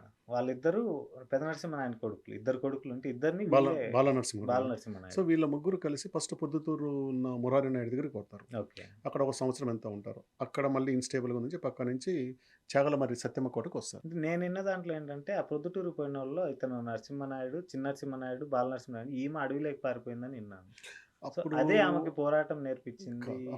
అప్పటికి అవకాశం ఉండదు. ఉండదు. ఎందుకు ఉండదంటే భర్తని భర్తను వదిలిపెట్టి పారిపోయేంత పరిస్థితి లేదు. ఓకే. ప్లస్ మనం ఇంతకుముందు కథలో మన ముత్తుకూరు గౌడప్ప కథలో చదివినట్లుగా ఆ, ఆత్మగౌరవం. ఆత్మగౌరవం అని చెప్తే చనిపోయే పరిస్థితి అవును. కూడా అప్పుడు లేదు. అవును. నేను నా ఉద్దేశంలో ఇది ఎక్కడ కూడా పక్కా ఆధారాలు లేదు కాబట్టి, కానీ నా ఆలోచన ఏమంటే ఖచ్చితంగా భర్తను తీసుకొని ఆ బిడ్డని బాలనరసింహని తీసుకొని పొద్దుటూరు పోయి ఉంటాడు. ఓకే. పొద్దుటూరు పోయి ఉంటుంది, బండ్ల మీదనో ఎక్కువ బండ్ల మీద పోయి ఉంటాడు అక్కడే. అవును. సో అక్కడ కూడా రక్షణ లేదనుకున్నప్పుడు ఇంకా అడవికి సమీపంలో ఉన్న చాగలమరికి వచ్చి ఉంటారు. ఓకే. మనకి ఇప్పుడు ఆలగడ్డ కాన్స్టిట్యున్సీ చాగలమరికి వచ్చి నల్లమల ఉంటారు. పాద ప్రాంతంలో నల్లమల ఉంటారు. పడమటి ప్రాంతం. అంతే. సో ఆ చాగలమరి దగ్గర ఎక్కువ కాలం దాదాపు 7 సంవత్సరాలు ఉన్నారు. 10 ఏళ్ళు ఉన్నారు. 7 సంవత్సరాలు అవును. ఉంటారు. ఆయన ఇంకా చిన్న 81లో నరసింహుడు చనిపోయాడు. ఏమవుతాడంటే ఇంకా అక్కడే సిక్ అయిపోతే ఇంకా అట్లాగే ఆయన కోలుకోడు, చనిపోతాడు. ఓకే. ఆ చనిపోయినప్పుడు పక్కనున్న తిప్పిరెడ్డిపల్లె, ముదిరెడ్డిపల్లె ఇవన్నీ ఉన్నాయి కదా. అవును. ఈ 8 సంవత్సరాల్లో ఏం జరుగుతుందంటే ఈ సిద్ధవటం అనేది ఇంకా ఇన్స్టేబుల్ అవుతుంది. అవును. ఈ మంగన్న కూడా వాళ్ళని దాడి చేసిన అతను ఉండడు. ఆ తర్వాత ఇంకొక ఆయన సమ్ బాపు నాయన పెడతారు. బ్రాహ్మణ్ ఆయన వస్తారు. అవును. సో ఆయన ఏంటంటే శిస్తు వసూలు కోసం పెట్టారు, కానీ ఈ అవును. ప్రతి దాడులు ఆయన ఏమి హ్యాండిల్ చేయలేరు అనమాట. అవును. ఆ క్రమంలో ఆయన ఏం చేశాడంటే కొన్ని చోట్ల కొంతమందికి ఇచ్చుకుంటూ వెళ్ళిపోయాడు. అవును. అట్లా తిప్పిరెడ్డిపల్లికి నరసింహారెడ్డి అని ఒక ఆయన వస్తాడు. మంగన్న ప్రతినిధిగా బ్రాహ్మణుని పెట్టిపోయిన తర్వాత ఇతని మీద ఆదోని నవాబు దాడి చేసినాడు. అది తట్టుకోలేకనే నరసింహారెడ్డిని పెట్టారంటారు. ఇప్పుడు దాంట్లో ఒక్కసారి ఆలోచించండి. హ్మ్. ఇప్పుడు సిద్ధవటంలో ఆ రోజుకి ఏం మిగలలేదు, అవును. జరగాల్సిన దాడి జరిగిపోయినాయి. ఈ తిప్పిరెడ్డిపల్లి అయినా, ముదిరెడ్డిపల్లి అయినా, సాకెర్ల కోట ఇవన్నీ కూడా అవును. పెద్ద ఖజానా ఉన్నాయి కాదు. ఖజానా ఏముండదు. అవును. ఆదోని నవాబు ఇంత దూరం సైన్యాన్ని పంపాలంటే అలంపూర్ వాళ్ళని దాటాలి, కర్నూలు వాళ్ళని దాటాలి, నంద్యాల వాళ్ళని దాటాలి, ముందు కడప వాళ్ళని దాటుకుంటాం. అవును. ఇంతమందిని దాటుకొని వస్తే ఇక్కడ ఏం దొక్కుద్దని ఆయన వస్తాడు. ఉండొచ్చు. కాన్స్పిరసీ థియరీస్ ఉండొచ్చు కదా. అంత ఉండే అవకాశం ఉంటుంది. అది చరిత్రలో పొరపాటున ఏదో పడి ఉండాలి. ఆ ప్రాంతంలో ఉన్న దాడులు ఉండే. ఒకటి కడప నవాబులు అంటే నిజాము, హైదర్ అలీ అంటే మైసూరు ఉన్న హైదర్ అలీ, టిప్పు సుల్తాన్ తండ్రి, పక్క నిజాము, వీళ్ళిద్దరి మధ్యలోనే మనకు జరుగుతుంది. మీకు 1750కి వచ్చినప్పుడు మనం ఇంతకుముందు కట్టబొమ్మన చరిత్రలో చెప్తాం. ఆయన అవును. నాసర్ జంగ్, ఆయన ఉల్ ముల్క్ అవును. కొడుకు నాసర్ జంగ్‌ని నాసర్ జంగ్ చంపింది ఇదే కడప నవాబు అని అలీం చెప్తారు. ఖాన్ చంపుతాడు. లైక్ అలీం కడప ఖాన్, దగ్గర హిమ్మత్ ఖాన్. హిమ్మత్ ఖాన్ చంపుతాడు కదా అక్కడ. అదే సో, మనసున్నోడని కఠినంగా అందరిని చంపుకుంటూ వచ్చిండన్న. పేరేమో మనసున్నవాడు. పేరుకు పనికి ఏమైనా బాధ్యతలు ఆయన చేసుకొని వస్తాడు. సో, ఇక్కడ ఇంత తీవ్రంగా ఉన్నప్పుడు ఆదోనేనాడు ఆ రోజు కూడా కూలిపోయింది. ఆదోని పెద్ద ఏం లేదు. ఆ రోజు ఓకే. ఆదోనిలో కూడా ఎవరున్నారో తెలుసా? జంగ్ ఉన్నాడు కదా! హ్మ్. జాఫర్ జంగ్. ఆ! జాఫర్ జంగ్ వస్తాడు అక్కడ ఉంటాడు ఆ ఓకే. టైంకి. ఆ ఓకే. ఇయరు అదే 1750, 60 ప్రాంతం ఆయనే ఉంటాడు. ఓకే. తర్వాత అతనే నిజాం అయితాడు కదా! అదే. ఇది ఈ జరిగింది ఫ్రెంచ్ అంటే వాళ్ళతో. మనం ఇది చెప్పాలనుకునే దాడి జరిగింది 70 1775, 76. ఆ టైంకి అక్కడ ఉంటారు. కాబట్టి ఓకే. వాళ్ళు ఇంత దూరం వచ్చేది అవకాశం ఉండదు. చరిత్రలో అది ఓకే. పొరపాటు గాని, తప్పు గాని లెక్కించి ఉంటది. ఈ మధ్యలో ఉన్న వాళ్ళు ఎవరో ఒకళ్ళు వచ్చి కొట్టాలి. ఓకే. అంటే మహా సో, అయితే కర్నూలులో ఎవరో వచ్చి ఉండాలన్నమాట. సో ఈ సో, నరసింహారెడ్డి వరకు వచ్చిందన్న. నరసింహారెడ్డి ముదిరెడ్డి పాలకు అయిండు. అక్కడ హస్బెండ్ సిక్కున్నాడు. ఈ మధ్యలో లింక్ ఎలా దొరికింది మళ్ళీ? అంటే కోటను వదిలిపోయి ఆల్మోస్ట్ ఇప్పుడు 1771లో వీళ్ళు సాకెర్ల కోటని, ముదిరెడ్డిపాడుని వదిలేసి వెళ్ళిపోయారు. హ్మ్. తిరిగి మనకు చరిత్ర ప్రకారం ఆమె చూసుకుంటే ఆమె 1781లో వచ్చింది. ఈ 10 ఇయర్స్ తర్వాత ఆమెకి ఎలా వచ్చింది? అంటే పోరాడి సాధించుకునేది, ఎట్లా సాధించుకునేదన్న? ఒకటి చరిత్రలో ఏం రాస్తారంటే నరసింహారెడ్డిని, గోపాల్ రెడ్డిని అంటే అవును. వీళ్ళు ముదిరెడ్డిపల్లి, అవును. తిప్పిరెడ్డిపల్లికి సంబంధించిన వాళ్ళని హైదర్ అలీ ఏజెంట్. ఓకే. ఆయన పేరు కూడా హైదర్. హైదర్. అవును. హైదర్ ఇద్దరు పేర్లు. చక్రవర్తి పేరు హైదరే. అవును. ఇక్కడికి వచ్చిన హవాల్దార్ హవాల్దార్ పేరు పేరు కూడా హైదరే. హైదర్. హైదర్ చంపుతాడు. ఓకే. ఆ చంపటాన్ని ఒన్నూరమ్మ తీసుకోలేకపోయింది. బాగా రియాక్ట్ అయిందని చెప్తారు. ఓకే. తనకు సన్నిహితులైన నరసింహారెడ్డి, గోపాల్ రెడ్డి అంటారు. ఓకే. ఎలాంటి సన్నిహిత్యము, ఎంత సన్నిహిత్యం అనేది ఎక్కడ లేదు. ఓకే. అయితే మనం ఒక చరిత్రని బిల్డ్ చేసుకుంటాం. అంటే కనెక్టింగ్ ద డాట్స్ లాగా చూసుకున్నప్పుడు ఈమె అడవి ప్రాంతంలో ఉన్నప్పుడు ఈమెకి ఈ నరసింహారెడ్డికి ఇది ఒకటే ప్రాంతం ఉంది అంతా కదా! ఒకటే. అవును. తిప్పిరెడ్డిపల్లి వాళ్ళ బాబాయ్ పెద్ద కనెక్టివిటీ పెద్ద ఉంది. అవును. పెద్ద నరసింహనాయుడే కదా ఉండేది. ఈ మధ్యలో రాకపోకలు ఉండుంటాయి. ఓకే. వస్తు వినిమయం ఉండుంది. అక్కడికి ఇక్కడికి కావాల్సింది తీసుకురావటము ఉండుండొచ్చు. లేదా ఆమె ఇక్కడికి వచ్చి కూడా వచ్చుండొచ్చు. ఓకే. ఎందుకంటే ఆమె పాలెగత్తె కాదు కాబట్టి ఆమె మీద దాడి లేదు. అవును. ఆమె ఇక్కడికి వచ్చి మళ్ళీ షెల్టర్ తీసుకొని ఉండొచ్చు. ఎప్పుడైతే మీకు ముసలినాయుడు వెళ్ళిపోయాడో, మంగాన్ని వెళ్ళిపోయాడో ఇంకా వీళ్ళ మీద దాడి చేసేది ఏముంది? అవును. వాళ్ళని కాచుకోవడానికి నాకు తెలిసి ఆమె ఇక్కడ ఎన్నికొచ్చి ఉంటుంది. ఓకే. తిప్పిరెడ్డిపల్లికి మనకు అధికారికంగా చాగలమర్రి దగ్గర 1780 వరకు ఉందని చెప్తున్నా. అవును. నేను అనుకోవటం ఒక 5, 6 ఏళ్ళు వాళ్ళ తన భర్త చనిపోయిన తర్వాత ఒక 2, 3 ఏళ్ల తర్వాత ఆ బాల నరసింహని తీసుకొని ఇక్కడికి వచ్చి ఉంటుంది అనుకుంటున్నాను. వచ్చింటదంట. అంటే సొంత ఇంటికి ప్రేమ ఏమన్నా ఉండొచ్చన్న? ప్రేమ లేకపోయినా రాజులతో ఉండటము, కుదిరినోళ్ళతో ఉండటం అనేది ఆ రోజు చాలా సహజం. అది అదే అవును. పెద్ద విషయమేం కాదు. అంటే ఈవెన్ మన విత్ రికార్డ్ మన ప్రకారం నరసింహనాయుడికి అప్పటికే 2 పిల్లలున్నారు. అది బహుభార్యాతత్వం ఉంది కదా ఆ రోజులకి. సో అదేం పెద్ద అంశం కాదనుకుంటున్నాను. మనకి అవును. ఎంత సాన్నిహిత్యం అంటే అనే నాకు దాన్ని ఇక్కడ ఆశ్చర్యమైన పాయింట్ ఏంటంటే ఇతన్ని మళ్ళీ ఎవరైతే హైదర్ చంపాడో అతన్ని చంపింది మళ్ళీ ఒన్నూరమ్మే చంపాలి కదా! పొన్నూరమ్మ చంపుతుంది. అంటే అది ఇతని మీద ప్రతీకారమా? తన రాజ్య సంరక్షణలో భాగంగానా అనేది కూడా చూడాలి కదా! 2 ఉంటది. ఓకే. ఎందుకు 2 ఉంటదంటే ఆ హైదర్ అనేవాడు పెద్ద బలవంతుడేం కాదు. హ్మ్. వీళ్ళు బలహీనలు కాబట్టి కొట్టగలిగారు. ఓకే. ఇప్పుడు ఇద్దరు చనిపోయిన తర్వాత ఈమె నేను అనుకోవటం ఖచ్చితంగా తిప్పిరెడ్డిపల్లెలోనో, ముదిరెడ్డిపల్లెలోనో ఎక్కువ కాలం ఉండటం వల్ల ఓకే. ఆయన దగ్గర ఉన్న సైన్యం వాళ్ళు ఎంతమంది అయినా ఉండనివ్వండి. వాళ్ళతో ఈమెకు మంచి కాంటాక్ట్స్ ఉండుంటది. హ్మ్. ఈమె మీద వాళ్ళ గురి ఉండుంటది. అవును. ఈమె కూడా స్వతహాగా కొంత రెబెల్ నేచర్ ఉన్నాముంటది. అవును. సో మీకు ఆ ప్రాంతం కూడా అడవి మీకు జీవితాన్ని నేర్పిస్తది కదా! ఖచ్చితంగా పోరాటం నేర్పిస్తది. పోరాటం నేర్పిస్తది కదా! నువ్వు తిండి కోసం పోరాడాలి, బతకడం కోసం పోరాడాలి, నీళ్ళ అవును. కోసం పోరాడాలి కదా! పేరుకి అడవే. ఎండాకాలం పోతే గాలి కూడా రాదు. అస్సలు ఉండదు. నీళ్ళు కూడా నేను రావు. చూసాను కదా! వాళ్ళు గట్టిగా ఉంటారు మనుషులు. అవును. ప్లస్ ఈమె ఇన్ని పోరాటాలు ఇంతమంది చనిపోయింది చూసినప్పుడు ఆమెలో కూడా తెగువ వస్తది. అవును. ఇప్పుడు ఆమె నాకు తెలిసి ఈ టైంకి దాదాపు 30+ వచ్చేస్తుంటది. 30 ఏళ్ళకు అవును. దాటుకొని వచ్చుంటది. 30, 32 ఏళ్ళు 53లో పుట్టిందంటే 81 కంటే దాదాపు 27 ఇయర్స్ ఓకే. 27, 30కి వచ్చింది. కానీ సగం జీవితం చూసాం కాదు. ముప్పాతిక జీవితం చూసేసింది. చూసింటది. అవును. బావ చనిపోయాడు, తండ్రి చనిపోయాడు, అక్కడ ఊర్లో భర్త వదులుకున్నారు. చనిపోయాడు. నాకు తెలిసి పుట్టింటి దగ్గర కూడా అప్పుడు పెద్ద ఆదరణ ఏమి ఉండుండదు. అంతే. లేదంటే అక్కడికే వెళ్ళిండేది కదా! ఏమి ఉండుండదు. అక్కడ పొద్దుటూరులో మురారి నాయుడు దగ్గర ఇంత చూసిన తర్వాత మనిషి రాటి తెలుతుంది. అవును. మనిషి తెగిద్దాం అనుకుంటుంది. ఓకే. తెగించే క్రమంలో ఈమె దగ్గర కొంచెం యుద్ధతంత్రమో లేక ప్రణాళిక ఉండబట్టి వీళ్ళందరినీ కూడా సమీకరించి ఒక సైన్యంలాగా మళ్ళీ మార్చగలిగి ఉంటుంది. ఆ క్రమం అట్లా మార్చుకొని హైదర్ అనేవాడు అంత పెద్దగా ఫోర్స్ వచ్చిండాడు. వాడు 100 మందితో మనం ఎంతసేపు మాట్లాడినా అంతే. ఇవన్నీ చిన్న సైన్యం యుద్ధం అనేది కూడా చిన్నయే చిన్నదే. చిన్నయే. అటు సినిమాలో లాగా అటు 1000 మంది, ఇటు 1000 మంది, 2000 మంది ఉండరు ఈడ. అవును. ఇవన్నీ చిన్న ఖజానా లేదు ఈడి దగ్గర. ఈడి దగ్గర అవును. ఆర్థిక వనరు లేదు. అడవి మీద ఆధారపడ్డోళ్ళు. వ్యవసాయం కూడా చాలా పరిమితం. అవును. ఈ రోజు కూడా మీరు మైదుకూరు రోడ్డు మీద చేసినంతగా లోపల ఒనిపెంట లోపల లేదు కదా! ఉండదు. ఎక్కడ ఉంది అది? ఉండదు. తెలుగొంగ కాలం వచ్చిన తర్వాత కూడా కొంచెం ఉంది కానీ అవును. ఈ రోజు కూడా అంత రాదు. అవును. మీకు అదే ఆళ్ళగడ్డ వైపు వచ్చిన వరి మాగాణి భూముల్లో ఇటువైపు రాదు. అడవిలోకి రాదు. ఇప్పుడు అడవే. ఇక్కడ పండ్ల తోటలు ఎక్కువ. అట్లే ఉంటది కదా! సో అంత నేను ఎందుకు ఇది చెప్తానంటే చరిత్రకైనా దేనికైనా వనరులే ముఖ్యం. అవును. వనరులు బాగున్న దగ్గర రాజ్యం విస్తరించింది, రాజ్యం బలపడుతుంది. అవును. వనరులు బలహీనంగా బలహీనమైన రాజే ఉంటాడు. బలహీనమైన రాజ్యమే ఉంటది. అవును. అందుకే ఈజీ కొట్టేస్తాడు, ఎవరైనా అవును. కొట్టేస్తాడు. ఒక 10 మంది వచ్చి ఒక రోజు నైట్ కొట్టేసిపోతారు. అవును. అట్లాంటి పరిస్థితి ఉంటుంది ఈడ. అవును. కాబట్టి ఈ వీళ్ళందరినీ కోవ్ చేసి వాడిని హైదర్ అనేవాడిని చంపేశారు. అంటే ఇక్కడ హైదర్‌ని చంపడానికి ఒక చిన్న డ్రామా ఉందన్న. హైదర్ అనేవాడు ఈ ఎవరైతే నరసింహారెడ్డి చనిపోయిన తర్వాత ఈమె మీద మనసు పన్నాడని, ఆ యుద్ధం చేసి మగవాళ్ళతో ఏం యుద్ధం చేస్తావు నా దగ్గరికి రా, నా పక్కలోకి రా అని పిలిచాడని కూడా అంటారు మరి. అది జరిగి ఉండొచ్చు, ఉండటానికి అవకాశం ఉన్న సాంఘిక పరిస్థితి ఆ రోజు ఉంది. ఉంది. ఆ రోజు సాంఘిక పరిస్థితి ఏంటంటే గెలిచిన వాడు ఓడిపోయిన వాళ్ళకి సంబంధించిన ఆడవాళ్ళని హక్కుగా భావించే రోజులు ఉన్నవి అవి. అవును. ఈమెను పిలిచుంటాడా, పిలిచే ఉండొచ్చు. బలవంతం చేసి ఎత్తుకోపోలేదు అన్నది అయితే రికార్డులో ఉంది. ఉందన్న ఇది కూడా ఉంది. అంటే మన జనరల్‌గా ఈమె హైదర్‌ని చంపింది తోపల్లె. అంటే మనకు మైదుకూరు, బద్వేల్ మధ్యలో వై జంక్షన్ లాగా వస్తది. దాన్ని కూడలి అంటాం ఇప్పుడు. అవును, కూడలి మనకు. ఆ తోపల్లె దగ్గర ఏం జరిగిందంటే ఈమె పట్టుకున్న అంటే లైక్ ద్వంద్వ యుద్ధానికి ఆహ్వానించింది ఇతన్ని. అతను కూడా వచ్చాడు. బట్ యుద్ధంలో ఈమె ఒడుపు చూసినారు. అంటే మనకు జనరల్‌గా ఏంటంటే "ఒన్నూరమ్మ ఇజాలు పీకి చంపుతదనేది" ఆ పల్లెల్లో ఇప్పటికి కూడా ఉంది. సో, అలాగా అతను భయపడి ద్వంద్వ యుద్ధానికి కాకుండా చాటుకుంటే ఇతనికి ఆల్రెడీ ప్రభుత్వం నుంచి అదే ఏదైతే హైదర్ అలీ నుంచి వచ్చిన బలం వచ్చింది. వచ్చిన తర్వాత ఇతను బంధించి ఆమెను చెట్టు చాటుకు తీసుకెళ్తే ఆమె ఒడుపుగా చంపింది అని కూడా అంటారు. తరిమి చంపింది ఇటు కాకుండా. ఇదంతా ఓపెన్ డిస్కషన్. అంటే అదేలే. చరిత్రలో ఎక్కడ పూర్తి ఆధారాలతో రాసింది లేదు. ఓకే. నువ్వు చెప్తున్న పాయింట్ జానపదులతో వచ్చిన అంతే. పాయింట్. అవును. జానపదులతో చెప్తారు, అరే ఒన్నూరమ్మ పిసికి చంపినట్టు చంపుతాననేది జానపదులతో కానీ చరిత్ర కాదు. అవును. దానికి రకరకాల కారణాలు ఉంచు. నిజంగా ఒన్నూరమ్మ హైదర్ అలీతో మళ్ళీ యుద్ధం చేసి గెలుస్తుందంటే అది అసాధ్యమైన పని. అంత అంతేనా? ఉండదు.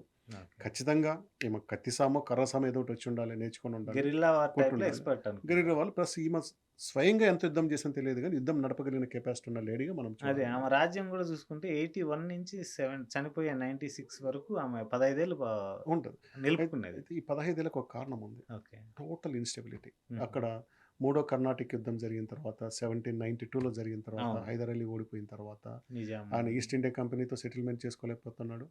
తర్వాత ఇక్కడ నిజాం ఉన్నాడు. నిజాం. నిజాంకి ఏంటంటే ఈయన దగ్గరికి వచ్చినా కానీ ఆయన పూర్తిగా దీన్ని ఆధీనం చేసుకుని పూర్తిగా శిస్తు వసూలు చేసుకోవడానికి అవును. కావాల్సిన సిస్టమ్ ఏర్పాటు కాలేదు. ఓకే. అక్కడ ఫెయిల్ అయ్యే కదా ఆయన మళ్ళీ మీకు 1799 1800 పోయేసరికి దత్తమండలం ఇచ్చేసుకుంటూ వెళ్ళిపోతాడు. అవును. అంతే కదా, అక్కడ ఆ సమస్య ఉంది. అంటే ఈ ఏరియా అనే దాని మీద నేను మొదటి నుంచే చెప్తున్న పాయింట్ ప్రకారం ఆర్థికంగా పెద్ద వనరులు లేవు కాబట్టి అటు నిజాం కానీ ఇటు ఈస్ట్ ఇండియా కంపెనీ కానీ ఎవరు కూడా పూర్తి ఆధిపత్యాన్ని అంటే అటెన్షన్ ఇవ్వాల్సినంత ప్రాంతం కాదు ఇది. అంటే జనరల్ ఇక్కడ స్వేచ్ఛ కూడా ఉందన్న. ఆమెకి అంత ఫ్రీడమ్ కూడా లేదు.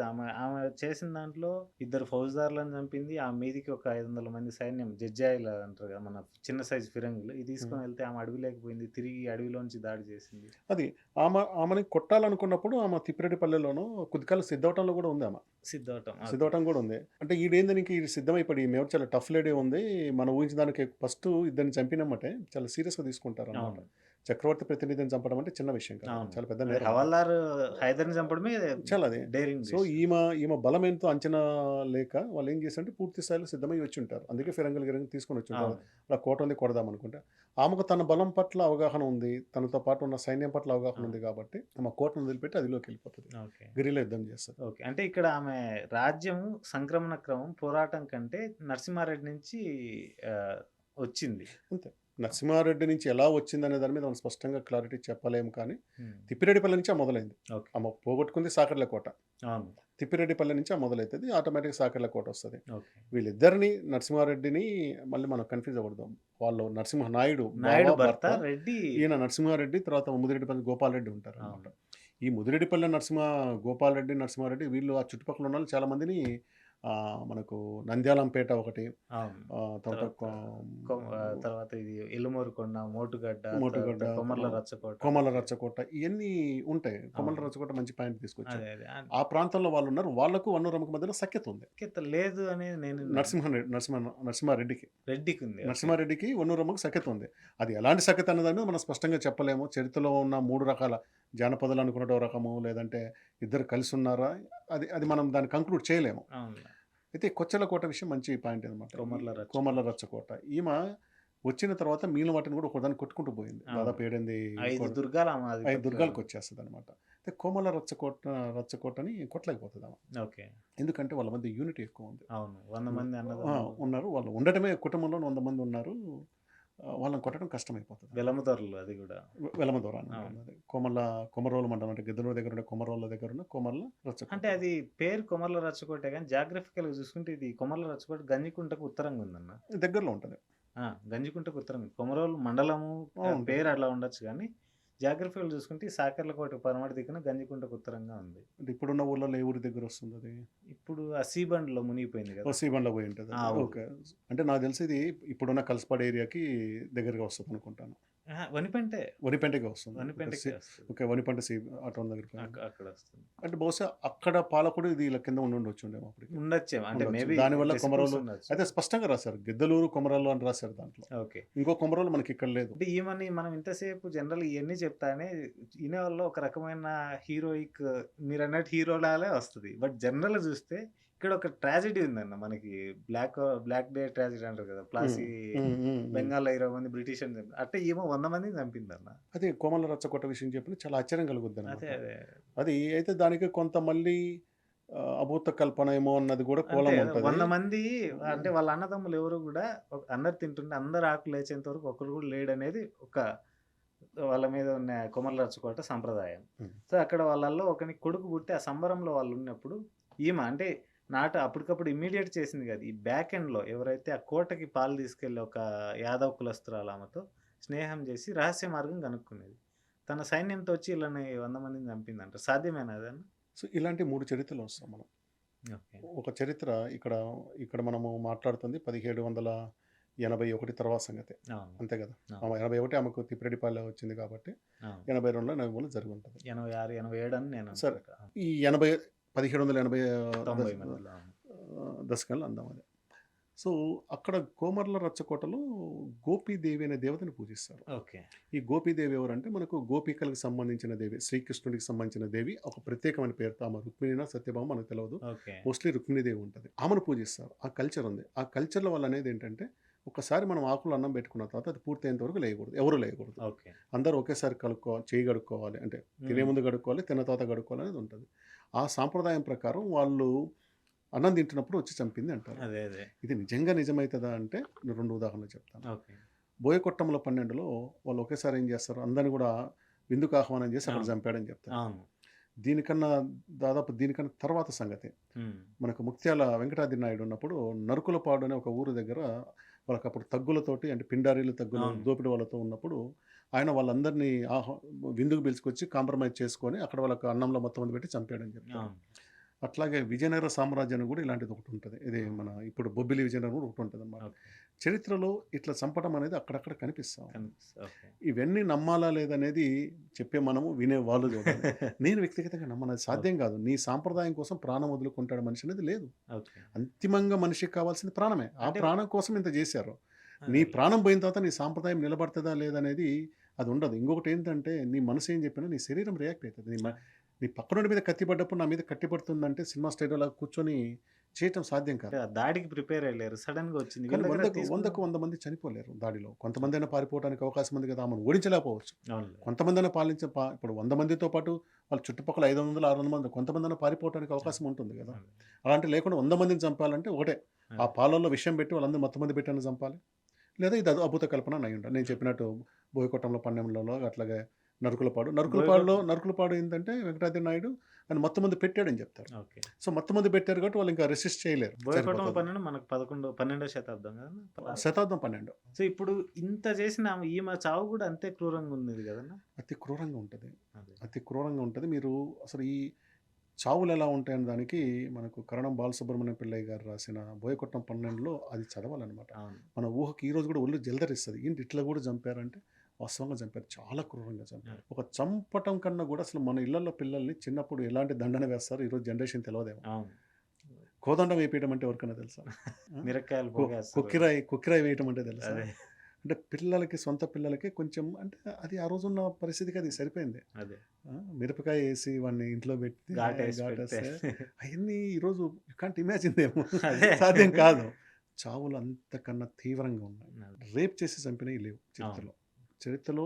ఏ దొరికిన రాణిని కానీ ఎవరిని కానీ రేప్ చేసి హింసించి చంపినవి లేదు. కానీ ఈ 18వ శతాబ్దం అంటే 1700 తర్వాత మొదలైన దాంట్లో ఈ చావు అనే దాన్ని భయం పుట్టించాలి అనే క్రమంలో చాలా దారుణమైన హత్యలు చేశారు.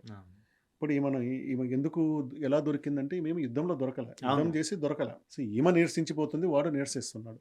సరే పంచాయతీ పిలుద్దాము, మనం శిస్తు వసూలు మీద ఒక అగ్రిమెంట్‌కి వద్దామని చెప్పి గంజికుంట గంజికుంట. దగ్గరికి పిలుచుకొస్తారు. అక్కడ ఈమెని ఒక దొంగచాటుగా, దొంగ పద్ధతిలో ఈమెను పట్టుకుంటారు. అవును. ఈమెను పట్టుకున్న తర్వాత ఇంకా ఆమెని విచారణ చేయటం. కడప నవాబు విచారణ విచారణ 6 రోజులు విచారణ చే చేస్తాడు. విచారణ చేస్తాడు. విచారణ కన్నా ముందే తెలుసు ఏం జరుగుతుందో. అదేలే. విచారణ చేస్తారు. ఈమె మరణం ఎట్లా ఉండాలంటే అదే గంజికుంట దగ్గర కొర్రె ఏసి చంపుతారు. కొర్రె అంటే జనరల్‌గా అవతల ఒక మనిషి యువతల ఒక మనిషి పెట్టి జనరల్‌గా ఈ సుదీగ ఒక చెట్టు ఉంటది కదా! కొస్స సుదీగ చేస్తారు. అవతల మనిషి యువతల మనిషి తీసుకొచ్చి శరీరం మొత్తాన్ని కిందికి గుదంలోకి దింపుతారు. దట్టెం అట్నే ఉంటది. మన ఈ జనరేషన్ వాళ్ళకి కావాలంటే మనము అపరిచిత సినిమాలో శూలదండనం అని చెప్పాలి. అపరిచిత శూలదండనం అనేది చెప్తే అందరికి అర్థమవుతుంది కదా! సో, అయితే నాకు అనిపించిందంటే ఆ చావు గురించి తెలిసిన తర్వాత ఈవెన్ ఈ తల నరకడము, గుమ్మానికి అడ్డం కంటే ఇది ఘోరం కదండీ. ఒక మనిషి ప్రాణం ఉంది కూర్చొని అంత బాడీలోకి మొత్తం దిగిపోతది అది. బాడీలోకి అంత తొందరగా ఎట్లా దిగుతుంది? కథలో రాసినంత సులభం కాదు కదా! మెల్లగా దిగుతది. మీరు ఎంత షార్ప్ ఉందని చెప్పినా ఇద్దరు పట్టుకొని ఎంత ఒత్తినా గానీ అంత ఈజీనదే. అంటే ఆ దిగటం అనేదే మరణం. అదే. మరణం కన్నా ముందు అంటే ప్రతి క్షణం మరణించాలి. ఇప్పుడు ఇలా పెట్టుకొని ఇలా ఒక 5, 6 మంది ఒత్తుతా ఉంటే అంగంలో నుంచి లోపలికెళ్ళి ఆ కర్ర బయటికి రావాలి. ఎట్లా వస్తది? ఆ రోజేం బుల్డోజర్ లేదు కదా! పైన పెట్టి కొడితే టక్కన పోవటానికి. మనుషులే కదా! ఇద్దరు మనుషుల కన్నా ఎక్కువ ప్రెషర్ పెట్టలేరు కదా! అంటే అంత చిత్రవద ఉండాలి. ఇంకొకడెవడు ధైర్యం చేయకూడదు అనేంత దుర్మార్గమైన పరిస్థితికి వచ్చింది ఆ రోజు. సో, ఇంకోటి కూడా ఏంటంటే ఆ శవాన్ని అట్లా వదిలేస్తారు. అదే ఆ అంటే కర్రను భూమిలో పాతేసి అదే. పైనుంచి దానిలోకి గట్టిగా వాళ్ళు దించుతారు. ఎంత ప్లాన్డ్‌గా చేశారంటేనా మనకి జనరల్‌గా కొయ్యలు కొన్ని ఒక 10, 20, 30 ఏళ్ల భూమిలో అంటే కుళ్ళిపోతాయి. హ్మ్. వాళ్ళు ఆ కుళ్ళిపోకూడదు ఇది ఎన్ని తరాలని నిలబడాలని సండ్ర కొయ్య అని ఉంటుంది మనకి. అవును. కొయ్యలో టేకు ఇట్లాగా అవును. సండ్ర. అది దాని గుణం ఏంటంటే తొందరగా కుల్లదు. హ్మ్. వీళ్ళు వాడిన కొయ్య సండ్ర కొయ్య. ఇప్పటికి కూడా ఆ ముదిరెడ్డిపల్లె, తిప్పిరెడ్డిపల్లె సైడు కొర్తిబాయి అనేదో పాతకాలంలో ఉంటే, ఈ సన్నపరెడ్డి వెంకటరామరెడ్డి మామ, తర్వాత బొమ్మిశెట్టి రమేష్ అని ఒన్నూరమ్మ ఎదురులేని పాలెగత్తె అనే బుక్ రాశారు. సో, వీళ్ళిద్దరు ఎళ్లి ఆ బాయి చూసి దాన్ని రూఢి చేసుకున్నారు. కన్ఫర్మ్ చేశారన్నమాట. సో, ఇంత క్రూరంగా ఉండేదన్న. ఇక్కడ చూస్తే జనరల్‌గా మనం చర్చలో వీళ్ళని చంపిన ఎవరిని ముత్తుకూరు గౌడప్పని బ్రిటిషోళ్ళు, ఉయ్యాలవాడ నరసింహారెడ్డి, కట్టబొమ్మని ఈళ్ళకంటే మనోళ్ళే క్రూరంగా ఉన్నారు కదన్న. అంటే మన వాళ్ళని కాదు, కాలాన్ని చూడాలి. మీరు కాలంలో వచ్చినప్పుడు మీరు కొయ్యబట్టంలో దాంట్లో మన సున్నపు దాంట్లో పెట్టి కాలుస్తారు కదా! అవును. ఇంతకన్నా దారుణమైందది. పాతరేయడం. పాతరేస్తారు అది ఉంటది. అంటే ఆ కాలంకి అది నడిచిందది. వాడికి ఆ రోజుకి ఈ విచక్షణ ఇది లేదు. ఇంకా ముందుకు పోతే మనిషి చావుని చూసి చప్పట్లు కొట్టినోళ్ళు కూడా ఉన్నారు కదా చరిత్రలో. ఉంటారు. అది మనకి అది చూస్తారు. స్పార్టకస్ దాంట్లో చూస్తే స్పార్టకస్ 6,000 చూస్తారు. మంది అవతల ఇవతల వాళ్ళు ఉంటే వాళ్ళని చూడ్డానికి యాత్రికులు పోయాలి కదా! పోతారు అది. ఇంగా అది ప్రాణం ఉంటది. సిలువేసి కొట్టిందంటే ప్రాణం రక్తం కారుతా అంటే ఎవడు ఎక్కువ దగ్గర కఠినం అన్న పదానికి ఒక్కొక్క దశాబ్దంలోనో ఒక రకమైన అర్థాలు మారుతూ వచ్చేస్తున్నాయి. ఒక్కొక్క సెంచరీ, ఒక శతాబ్దంలో ఒక రకంగా మారుతూ వస్తుంది. ఫైనల్‌గా సోఫిస్టికేటెడ్‌గా వచ్చేటప్పటికి ఇప్పుడు కత్తులు గాని, మనోడికి కూడా అంతమందిని చంపడం కుదరదు కాబట్టి సింపుల్‌గా తల నరికి తల వేలాడదీస్తే సరిపోద్దన్న దానికి వచ్చారు తప్పితే, చరిత్రలో ఇట్లాంటి క్రూరమైన హింస చాలా జరిగింది. రెండు వైపులా జరిగిందనమాట. మనం జనరల్‌గా ఇక్కడే చెప్పాం కదా! మొండిబోయి రౌండ్‌కున్న చరిత్ర గురించి నేను బుక్‌లో రాశాను. 'గమలదారులో' బుక్‌లో. అతను కూడా నువ్వన్నావు అడవిలో నీళ్ళే ఉండవు ఎండాకాలం వస్తుంది. సేమ్ హ్యాపెండ్ అది. ఆవులు నీళ్ళ కోసం అతను మొక్కుకొని తల సమర్పించుకున్నాడు. ఇది పక్కన పెడితే మనకి సాకెర్లకోటలో రెక్కల బావి అని ఒక బావి ప్రస్తావన ఉందన్న. అది కొంచెం ఇంట్రెస్టింగ్ ఉంది. ఆ బావి పేరే ఇంట్రెస్టింగ్ ఉంది. దాని హిస్టరీ ఏంటన్నా?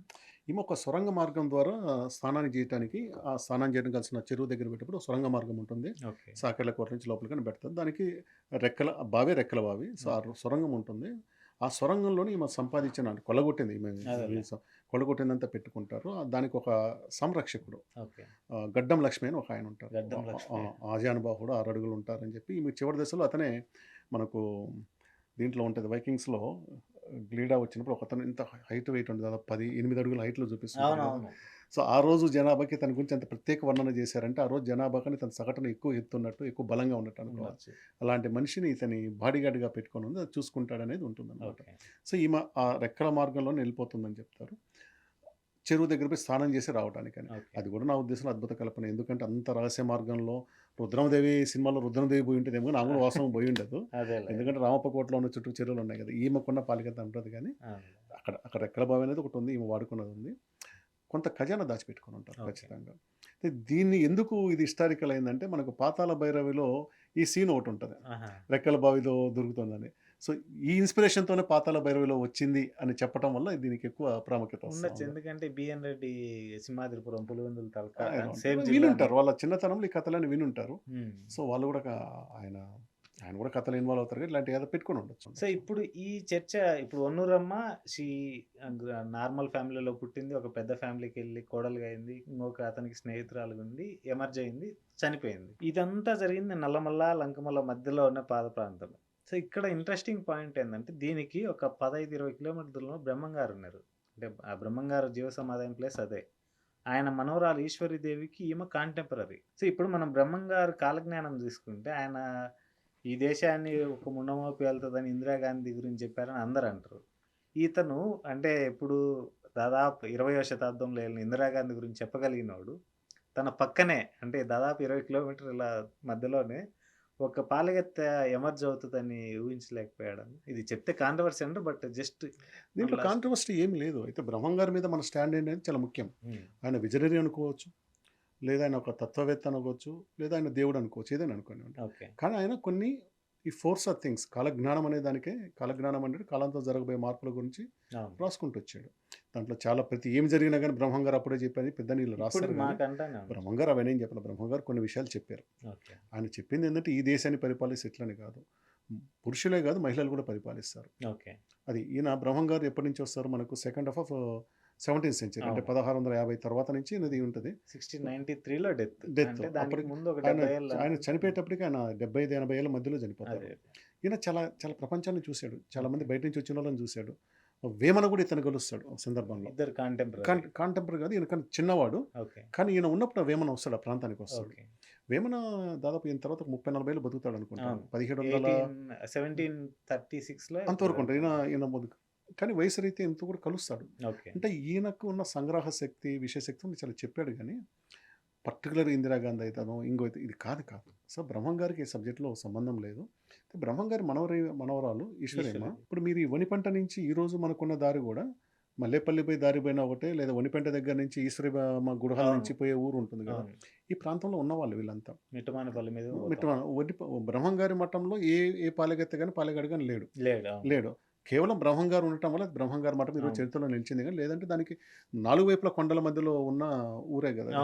4 వైపుల కొండలు ఉంటుంది. ఇప్పుడు బ్రహ్మంసాగర్ అక్కడ వచ్చింది కాబట్టి నీళ్ళు అనేది పక్కన సోమిరెడ్డిపల్లె, ఎలుమూరుకొండ ఈ రెండు కొంచెం ఉంటుంది, ఖచ్చితంగా ఉంటుంది. అది ఎందుకంటే మీకు ఆ కనుమకు ఉన్నాయి అటు మళ్ళీ మీ బద్దెలపల్లి దానికి ఉంటుంది, అందువల్ల అక్కడ ఉన్నాయి. ఇది సెంటర్ పాయింట్ వస్తుంది, ఇక్కడ లేదు. అది ఈశ్వరీదేవి ఒన్నూరమ్మ ఎక్కడో చోట కలిశారనే దాని మీద కూడా ఒక కథ ఉందన్నమాట. అదే మేము విన్న దాంట్లో ఏంటంటే ఈ ఈశ్వరీదేవికి ఎవరో మంచి పట్టుచీర బహుకరిస్తే ఆమె సాకలతను సోమిరెడ్డిపల్లె వంక దగ్గర తోముకుంటా అంటే ఈమె ఒన్నూరమ్మ పోతా ఆ చీర చూసింది, బలవంతంగా తీసుకెళ్ళింది, నేను కట్టుకోవాలి అంటే మనం ఎంత దీర్ఘంగా ఆలోచించవచ్చు అంటే ఈమె రానైనా కూడా ఇంకొక పట్టు చీరని అంటే అన్ని రోజులు ఆమె కాటన్ చీర కట్టుకొని ఉండొచ్చు, కట్టుకొని ఇది తీసుకెళ్ళి మళ్ళీ అక్కడ ఇవ్వడం ఆ కాన్ఫ్లిక్ట్ ఉందని అంటారు అన్న. దానికి ఆమె శపించింది. ఇవన్నీ చరిత్రలో చెప్పడం తప్పితే శాపాలు శపించడాలు ఇవన్నీ చరిత్ర నిలబడవు. కానీ నా ఉద్దేశం ఈశ్వరమ్మ అసలు పట్టు చీర కట్టుకొని ఉండదు. చాలా చాలా సగటు జీవితం. ఆమంత లగ్జరీస్ కానీ పట్టు చీర అనేది ఆ రోజు నేర్చుకుని మీ ప్రాంతంలో మళ్ళీ బ్రహ్మంగారి మఠంలో పట్టు నేసే వాళ్ళు ఎవరు ఉన్నారు? లేరు. బయట నుంచి రావాల్సిందే కదా. ఒకవేళ ఎవరైనా ఇచ్చినారు అనుకున్నా కానీ అది లేదు కదా. ఇదేదో కథలాగా చెప్పుంటారు. ఆమెకు శాపం పెట్టారు. ప్రతి మరణానికి ఒక కారణం ఎతికే క్రమంలో చరిత్రను తిరిగి రాస్తారు. అట్లా ఈమె శాపం పెట్టారని చెప్పి చరిత్ర రాసుంటారు. కానీ అంత ఉండదు. ప్లస్ ఒన్నూరమ్మ కూడా అంత కష్టాలు పడి మళ్ళీ మహిళలకు చీరల పట్ల ఉన్న వ్యామోహాన్ని కథలో చొప్పించేసి మహిళలకు అప్పటి నుంచే చీరల పట్ల చెప్పడం తప్పితే దాంట్లో వాస్తవికత ఉండే అవకాశమే లేదు. ప్లస్ ఇంకోటి ఏంటంటే ఆమె ఎత్తుకొని పోతే పోవచ్చు, నాకు నచ్చిందని ఎత్తుకొని కట్టుకొని మళ్ళీ ఆడ పెట్టాల్సిన అవసరం ఏముంది? అదంతా చరిత్రకు నిలబడని అంశాలు అవన్నీ. జానపద కథలో భాగంగానే మనం దీన్ని చూడాలి. సో ఇప్పుడు జనరల్ గా మనం ఈ రెండు కాంటెంపరీ అంటే ఈశ్వరీదేవి షీజ్ లైక్ ఆమెను ఏమంటారంటే బ్రహ్మంగారు అన్నం అయితే ఈశ్వరీదేవి రసం అంటారు. అంటే బ్రహ్మంగారు రాసిన లేదంటే ఆయన బోధించిన తత్వాల్ని పాటిస్తూ తిరిగి ఈమె అంటే జేజ్నాయన్ అనే పేరు, బ్రహ్మంగారిని జేజ్నాయన్ అనే పేరు ఈమె. జేజ్నాయన్ ఈజ్ నథింగ్ బట్ మా పల్లెల్లో అబ్బా. జేజ్నాయన్ అంటే అబ్బా.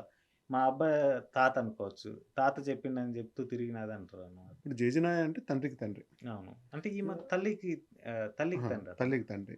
ఇప్పుడు మా ప్రాంతంలో ముఖ్యంగా మా మార్కాప డివిజను అటువైపు నెల్లూరు వైపు పోతే ఉదయగిరి వైపు ఇదంతా కూడా జేజీ9 అనే పదం ఉంది. మా చిన్నప్పుడు జేజీ9 అనే పదం అందరూ కులాలు అతీతంగా వాడతారు. అందరూ ఉండేదన్నమాట. ఇప్పుడు అందరూ దానిపై గ్రాండ్ ఫాదర్ తాతకొచ్చారు గానీ జేజీ9, జేజెమ్మ అని 2 ఉండేవి. అవును. మేము ఇప్పటికి కూడా జయ జయ అప్పుడే అంటాం. మా జయను కూడా నేను జయ అంటాను. చరిత్రలో ఎవరు నిలబడ్డారంటే వాళ్ళ వారసులు కొనసాగిస్తే నిలబడ్డారు తప్పితే ఓకే. లేకుంటే ఎవరు నిలబడ్డారు. అవునులే. ఈశ్వరమ్మ ఈయన చనిపోయిన తర్వాత ఆమె కూడా 80 ఇయర్స్ బతుకుద్ది ఆమె. 80 అవును. సో ఆమె ప్లస్ ఆమె ఊళ్ళు తిరుగుతూ బతికింది ఆమె. అవును. ఒక చోట కూర్చోలేదు. అట్లా తిరగటం వల్ల ఏందంటే ఆ చుట్టుపక్కల ప్రాంతాన్ని అందరికీ హ్మ్. మౌత్ పబ్లిసిటీ అనుకోండి. ఆమె ద్వారానే బ్రహ్మం గారి గురించి, బ్రహ్మం గారు చెప్పిన దాని గురించి బాగా తెలియొచ్చింది. ఓకే. ఆ తర్వాత వేమన పద్యాలు బ్రహ్మం గారి గురించి ఉంటదనమాట. అవును. వీళ్ళిద్దరి వల్లనే మనకు బ్రహ్మం గారు అనే ఒక తత్వవేత్త వాటెవర్ ఆయన గురించి ఎక్కువ స్ప్రెడ్ అయితది. అంటే ఆయన ఆ గుళ్ళు కాలానికి ఆయన మంచి అడ్వాన్స్ థింకర్ అన్న. విజనరీ. ఎందుకంటే అతను చేరదీసిన సిద్ధయ్య వచ్చేసి దూదేకుల కులస్తుడు. అతను పోరాడింది బ్రాహ్మణ ఆధిపత్యం మీద. అతను ఈవెన్ కడప అంటే లేదు నవాబును లెక్క మనము చేయలేడు. మనము సబ్జెక్ట్ వన్నూరం నుంచి బ్రహ్మం గారి వైపు వెళ్ళిపోతున్నాం. అదే. ఆయన ఒక ధిక్కార స్వరం. ఆ ఓకే. రోజుకి ఆయన ధిక్కార స్వరం. అంతటితో మనం దాన్ని వదిలేసి మళ్ళీ మనం వన్నూరంకి వచ్చేద్దాం. యాహ్! అదే ఇంకొక క్వెషన్ ఉందన్న. ఇప్పుడు హ్మ్. ఒకే ప్రాంతం నుంచి ఈమె పోరాట మార్గంలో నిలబడింది. ఎవరు? వన్నూరమ్మ. ఇదే దాంట్లో ఆధ్యాత్మిక మార్గంలో నిలబడిన ఈశ్వరీదేవి. ఈ 2 కాన్ఫ్లిక్ట్ ఎలా ఉండిండొచ్చన్న? కాన్ఫ్లిక్ట్ ఉండే అవకాశం లేదు. ఓకే. వన్నూరమ్మ ఎంతసేపు ఉన్న అడవిలో ఉన్న దాని మీద చేసుకుంటూ వచ్చింది. ఈశ్వరమ్మ కేవలం తన జేజీనాయన గురించి ప్రచారం చేసుకుంటూ వచ్చింది గానీ, ఆమె ఎక్కడ పాలనలో గానీ, ఇంకో దాంట్లో గానీ ఎక్కడ ఎదురుపడింది లేదు. ఆమె ఎక్కడ కూడా అవును. పెద్దరికం వహించి ఏ సమస్యలు తీర్చింది లేదు. అవును. సో, ఇంకా కమింగ్ బ్యాక్ టు వన్నూరమ్మ అన్న. ఈమె పుట్టింది పట్రా నాయుల కులం. పెళ్లి చేసుకున్న కాడ పట్రా నాయుల కులం. ఈ ప్రాసెస్‌లో నాకు జనరల్‌గా ఏంటంటే పట్రాలు మనకి ఏకిర్లు ఎలా అయితే పాలెగాళ్ళుగా ఉన్నారో, మా ప్రాంతంలో పట్రా వాళ్ళు పాలెగాళ్ళు ఉన్నారు. దానికి సంబంధించి ఒక సామెత ఉంది. పగలు పట్రా, రాత్రి కొట్రా అని. దీన్ని ఎలా విశదీకరించొచ్చన్న? మనం ఏకరిపల్లి పోయినప్పుడు, రాజంపేట ఏకరిపల్లి వెళ్ళినప్పుడు అక్కడ మాట్లాడినప్పుడు మనకు చెప్తారు, మీరెందుకు కొండ చివరన ఇంత ఎవరికి అందందాలను అంటే, మా పూర్వీకులు కొన్ని చేశారు, కొంతకాలంలో ఉందని వాళ్ళు చెప్తారనమాట. అవును. ఒక దశలో అంటే ఈ పాలెగాళ్ళు ఈస్ట్ ఇండియా కంపెనీ ఇదంతా పోయి కొంచెం ఇండిపెండెన్స్‌కు అటు ఇటుగా ఉన్న రోజులలో కొన్ని సంచార జాతులకు సంబంధించిన వాళ్ళని కొంతమంది పెట్టుబడిదారులనండి, ఏమంటారు ఒక ముఠాలుగా క్రిమినల్ ట్రైబ్స్ యాక్ట్ అంటారు. ముఠాలుగా క్రిమినల్ తయారు ట్రైబ్స్ చేయించి యాక్ట్స్. దోపిడీలు, దొంగతనాలు ఎంకరేజ్ చేసిన వాళ్ళు ఉన్నారు. కొంతమంది స్వతహాగా చేసిన వాళ్ళు కూడా అవును. ఉన్నారనమాట. వీళ్ళేమో పట్రాలంటేనే రాజులు పాలెగాళ్ళం ఈ ఏరియాలో. మొత్తం ఎటు చూసినా వాళ్ళే ఉన్నారు. అవును. మనకు 'సితారా' సినిమాలో శరత్ బాబు ఉంటారు. వెంకటగిరి రాజ్యం అవును. యువరాజు ఆయన. పాపం కోటి చివరి సీన్ వరకు కోటి తీయడు కదా! పాపం సోమయాజులు అడుగుతాడు, "అయ్యా నేను తీస్తానులే నువ్వు కూడా తీయి" అంటే చివరి సీన్‌లో శరత్ బాబు కేసు ఓడిపోతాడు. ఆస్తి ఆయనకు దక్కదు. సోమయాజులు చాలా ఆయన విషాదవాదంలో ఆయనకిచ్చిన ఫీజు, నేను ఓడిపోయిన కేసుకు ఫీజు తీసుకొని ఇస్తే మీరే ఉంచుకోండి అని చెప్పి ఫస్ట్ ఆ సినిమా మొత్తంగా అప్పుడే కోట్ తీస్తాడు. లోపల చిరుగులు పడ్డ షర్ట్ అయన్నీ ఉంటాయన్నమాట. మనం కూడా చెప్తాం షర్ట్ కాస్టే లోపల బొక్కలు పడ్డ బనియాన్ అదే. కదరా అంటాం అనమాట. పగలు పట్ట రాత్రి కొట్టంటే అదే అనమాట. ఓకే. పేరికం అది ఉంది. రాత్రి ఏం చేస్తారు వీళ్ళు? కొన్ని చోట్ల తెగబడి దోపిడీలు, దొంగతనాలు చేయించుంటారు. ఇట్లా చేసుంటారు కాబట్టి అట్లా అంటారు. పగలు హుందాగా ఉంటారు, రాత్రి ఇట్లా చేస్తున్నది ఈ కులానికి కాదు అది. ఓకే. పెద్ద మనుషులు పరమానంద శిశురగతిలో పెద్ద మనుషులు అనే కాన్సెప్ట్ ఏదైతే చెప్తారో అవునులే. ఉదయమైన రాత్రి దొంగ ఆ కోణంలో చెప్పారు, కేవలం కులం కోసమని కాదు. ఓకే. మంచి అదే. డిస్కషన్ అన్న. అయితే ఇక్కడ చెప్పాలి పట్రా కులం గురించి దాదాపు ఎక్కువ మంది తెలిసి ఉండకపోవచ్చు. అవును. అయితే పాలెగాళ్ళంతా మీ ప్రాంతంలోనే ఉన్నారు. అవును. పట్ర వాళ్ళు. కానీ పట్ర జనాభా ఎక్కువ ఉండేది కదిరి కాన్స్టిట్యున్సీలో ఉంటుంది. కదిరి నియోజకవర్గం, అనంతపురం జిల్లా కదిరి అంటే ఇప్పుడు పుట్టపర్తి జిల్లా అయింది. అవును. సత్యసాయిబాయి పుట్టపర్తి జిల్లా అయింది. అక్కడ కదిరి అసెంబ్లీ పరిధిలో దాదాపు 25,000-30,000 ఓట్లు ఉంటాయి పట్ర వాళ్ళకి. ఓకే. అక్కడ మండల స్థాయిలో కూడా 2-3 పదవులు వచ్చినాయి. అవును. కానీ అక్కడ ఉన్న పాలెగాళ్ళంతా పాలైక్యర్లు. కొక్కొండ తెలిసి ఉంటుంది. కొక్కొండ పాలెగాళ్ళంతా అవును. పాలైక్యర్లు. కొక్కొండ నా పాలెగాళ్ళు మనకు గత 30-40 సంవత్సరాల కింద కూడా వాళ్ళకి ఒక రాజదర్బారు, ఒక హుందాతనం ఉండేది. ఓకే. ఈరోజు సమాజంలో గౌరవం ఉంటుంది వాళ్ళకి. ఓకే. అక్కడ పాలెగాళ్ళేమో పాలైక్యర్లు, ఆ! జనం ఏమో పట్ర. ఆహా! మీ దగ్గర పాలైక్యర్లు దాదాపు ఈ ప్రాంతంలో ఎక్కడ లేరు. లేరు. కానీ ఇక్కడ పాలించినోళ్ళు అంటే పాలెగాళ్ళందరూ లేక పాలెగత్తంతా కూడా పట్ర వాళ్ళు. ఈవెన్ ఇప్పటికి కూడా ఉంటది. రేకల అయితే కుంటలో ఈ పగలు పట్ర రాత్రి కొట్రకి ఇంకోటి ఉంది. ఆహా! వీళ్ళంతా రాజశేఖర రెడ్డి సీఎం అయ్యేంత వరకు ఓసీలు వీళ్ళంతా. ఆహా! అంటే పేదరికం అందరిది పేదరికమే గానీ వాళ్ళ కులం రీత్యా వాళ్ళు ఓసీలో ఉండిపోయారు. ఎందుకంటే బ్రిటిష్ వాడు వచ్చి రాసుకున్నప్పుడు చరిత్రలో వీళ్ళంతా పాలెగాళ్ళే కోటలోనే బుర్జులను రాసుకుంటాడు ఉండిపోయినారు. అప్పుడు కొన్ని కులాలను బీసీలో చేర్చారు. ఓకే. అందులో పట్రా వాళ్ళని కూడా బీసీలో చేర్చారు. ఓకే. ఈరోజు వాళ్ళు ఐ థింక్ బీసీ డి అనుకుంటాను. అవును. బీసీ డిలో ఉంటారు. బాగా మనకు ఎక్కువ కనిపించేది అక్కడ కదిరి కాన్స్టిట్యున్సీ చుట్టుపక్కల ఓకే. మనకు బాగా కనిపిస్తారు. అదే. ఇంకోటి కూడా ఉంది. కదిరికి అటువైపు ఉన్నోళ్ళు పాలైక్యర్లు ఉంటారు. ఇటువైపు పట్రా వాళ్ళు ఉంటారు అంటారు కానీ అది అంత కరెక్ట్ అయి ఉండకపోవచ్చు. అవును. అంటే కొక్కొండ తలుపులకి ఎగువనేమో పాలైక్యర్లు, దిగువన వీళ్ళు ఉంటారని చెప్తారు. కొంత అది ఉంటదన్న. ఉండొచ్చు. ఎందుకంటే మనం పాలయేకర్ల ఏరియా చూస్తే ఎక్కువ కొండ ఉంటారు. వీళ్ళు కొంచెం ప్లెయిన్‌లో ఉన్నారు. ఉంటారు. పట్రా వీళ్ళు అడవికి ఎక్కువ ఉంటారు, వాళ్ళ కొండకి ఎక్కువ ఈవెన్ ఉంటారు. ఇప్పటికి కూడా ఈ నిజంగా పాలైక్యులకు పట్రా వాళ్ళకి ఆచార సాంప్రదాయాలు ఎంత వైరుధ్యం ఉందంటే నాకు తెలిసి పెద్ద వైరుధ్యాలు ఏమీ లేవు. వైరుధ్యం ఉంది. ఎందుకంటే ఈ పాలయకిర్లు ఎక్కడున్నా ఒక ఊర్లో మొత్తం వాళ్ళ జనాభా ఉంటారు. వేరేస్ పట్రా వాళ్ళు ఏంటంటే అన్ని కులస్తులు ఉంటారు. మెయిన్ సూత్రీకరణ ఇది. నేను ఇప్పుడు 4, 5 ఊర్లు చూసింటా పాలయకిర్లు. మన ఈ స్నేహికరిపల్లె కానీ, అవును. వేమనీళ్ళు కానీ, ఇక్కడ మైలచెర్ల అని మేము ప్రకాశం జిల్లా సిఎస్పురం మండలంలో వెళ్ళాం. హార్స్ షూ స్టెప్ వీళ్ళంతా ఒకే కులస్తులు ఉంటారు. వేరేస్ పట్రా వాళ్ళు ఏంటంటే అందరితో కలిసి ఉంటారు. ఇది కరెక్ట్. పాలైక్యులంతా ఉంటే వాళ్ళే ఉంటారు. అవును. కానీ ఇతర సాంప్రదాయాలకు వచ్చినప్పుడు పెళ్ళిళ్ళు, కర్మలు అది వీటిల్లో ఏముంటుందన్న దాని మీద నేను కొంచెం కోణంలో రీసెర్చ్ చేయాల్సి చేయాలి. ఇంకోటి ఏంటంటే పట్రా వాళ్ళు మాత్రం ఉన్న గ్రామాలు మనం ఎక్కడ చూసినట్టు లేదు. లేదు. ఈసారి కదిరిపోతే కనుక్కోవాలి. కదిరి ఏరియాలో ఎక్కువ మంది ఉన్నారు ఇలా పాపులేషన్. మా రేకలకుంటలో నేను కలిశాను. సల్లా ఏదైతే ఈ మా పుట్టిన శేషప్ప నాయుడు ఉన్నారు. సల్లా శేషప్ప నాయుడు. వాళ్ళ వారసులు ఇప్పటికి కూడా సల్లా వాళ్ళు ఉన్నారు. ఈతున్నారు. జాన్లవరం వెళ్ళినప్పుడు రామసుబ్బనాయుడు ఎవరో వాళ్ళ ఇంటికి వెళ్ళాను. వాళ్ళ వారసులు ఉన్నారు.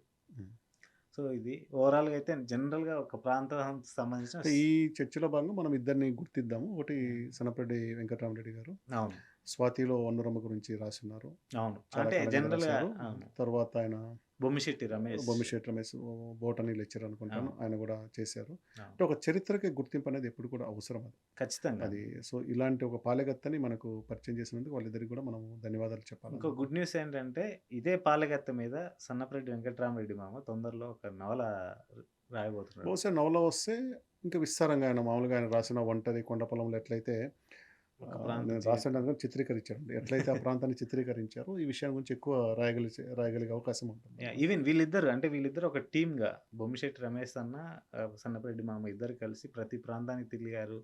ఆయన వయసు రీత్యా కూడా ఎల్లిమోరుకొండ అనేది చాలా హైట్ ఉంటుంది, దానికి ఎక్కారు. సో ఓవరాల్గా బాగానే కవర్ చేశారన్న. So that's it. పాలెగత్తె అనేది మనకి జనరల్గా చెప్పాం కదా ఈ సిరీస్లో 4th ఎపిసోడ్. బట్ ఇంట్రెస్టింగ్గా మన దాంట్లో కూడా ఒక మహిళ ఈ స్థాయికి ఎదగడము, ఆమె జీవితంలో ఈమె ఫోటో ఎవరైనా వేస్తే ఎవరైనా వేస్తే 100 మంది పురుషుల మధ్య పైకి ఎగిరి నడుముకు కొంగు కట్టి ఆ నడుముకి 108 తాయెత్తులు ఉండాలి. అందులో శివుడికి సంబంధించిన తాయెత్తులు, శివలింగం కూడా ఉండాలి. అలాంటి ఫోటో వేస్తే ఈమె క్యారెక్టర్ అదే. ఈమె నడుముకు 108 తాయెత్తులు కట్టుకొని తిరిగేది. యాక్సిడెంటల్ వేర్ అనేది ఇదన్న. నేను జనరల్గా ఈ మన ఎపిసోడ్కి తమ్నేల్ ఏం చేయొచ్చు అంటే చుట్టూ పాలెగాళ్ళు ఉంటారు, మధ్యలో ఒక లేడీ. ఇదే ఊహించిన నేనైతే. నైస్ డిస్కషన్ అన్న. Thank you so much. Badvel Mydukur ప్రాంతపు సోషియో ఎకానమిక్ హిస్టరీ వచ్చింది. Thank you. Will come up with next episode it's UTV talks. Please subscribe to it's UTV talks. Thank you.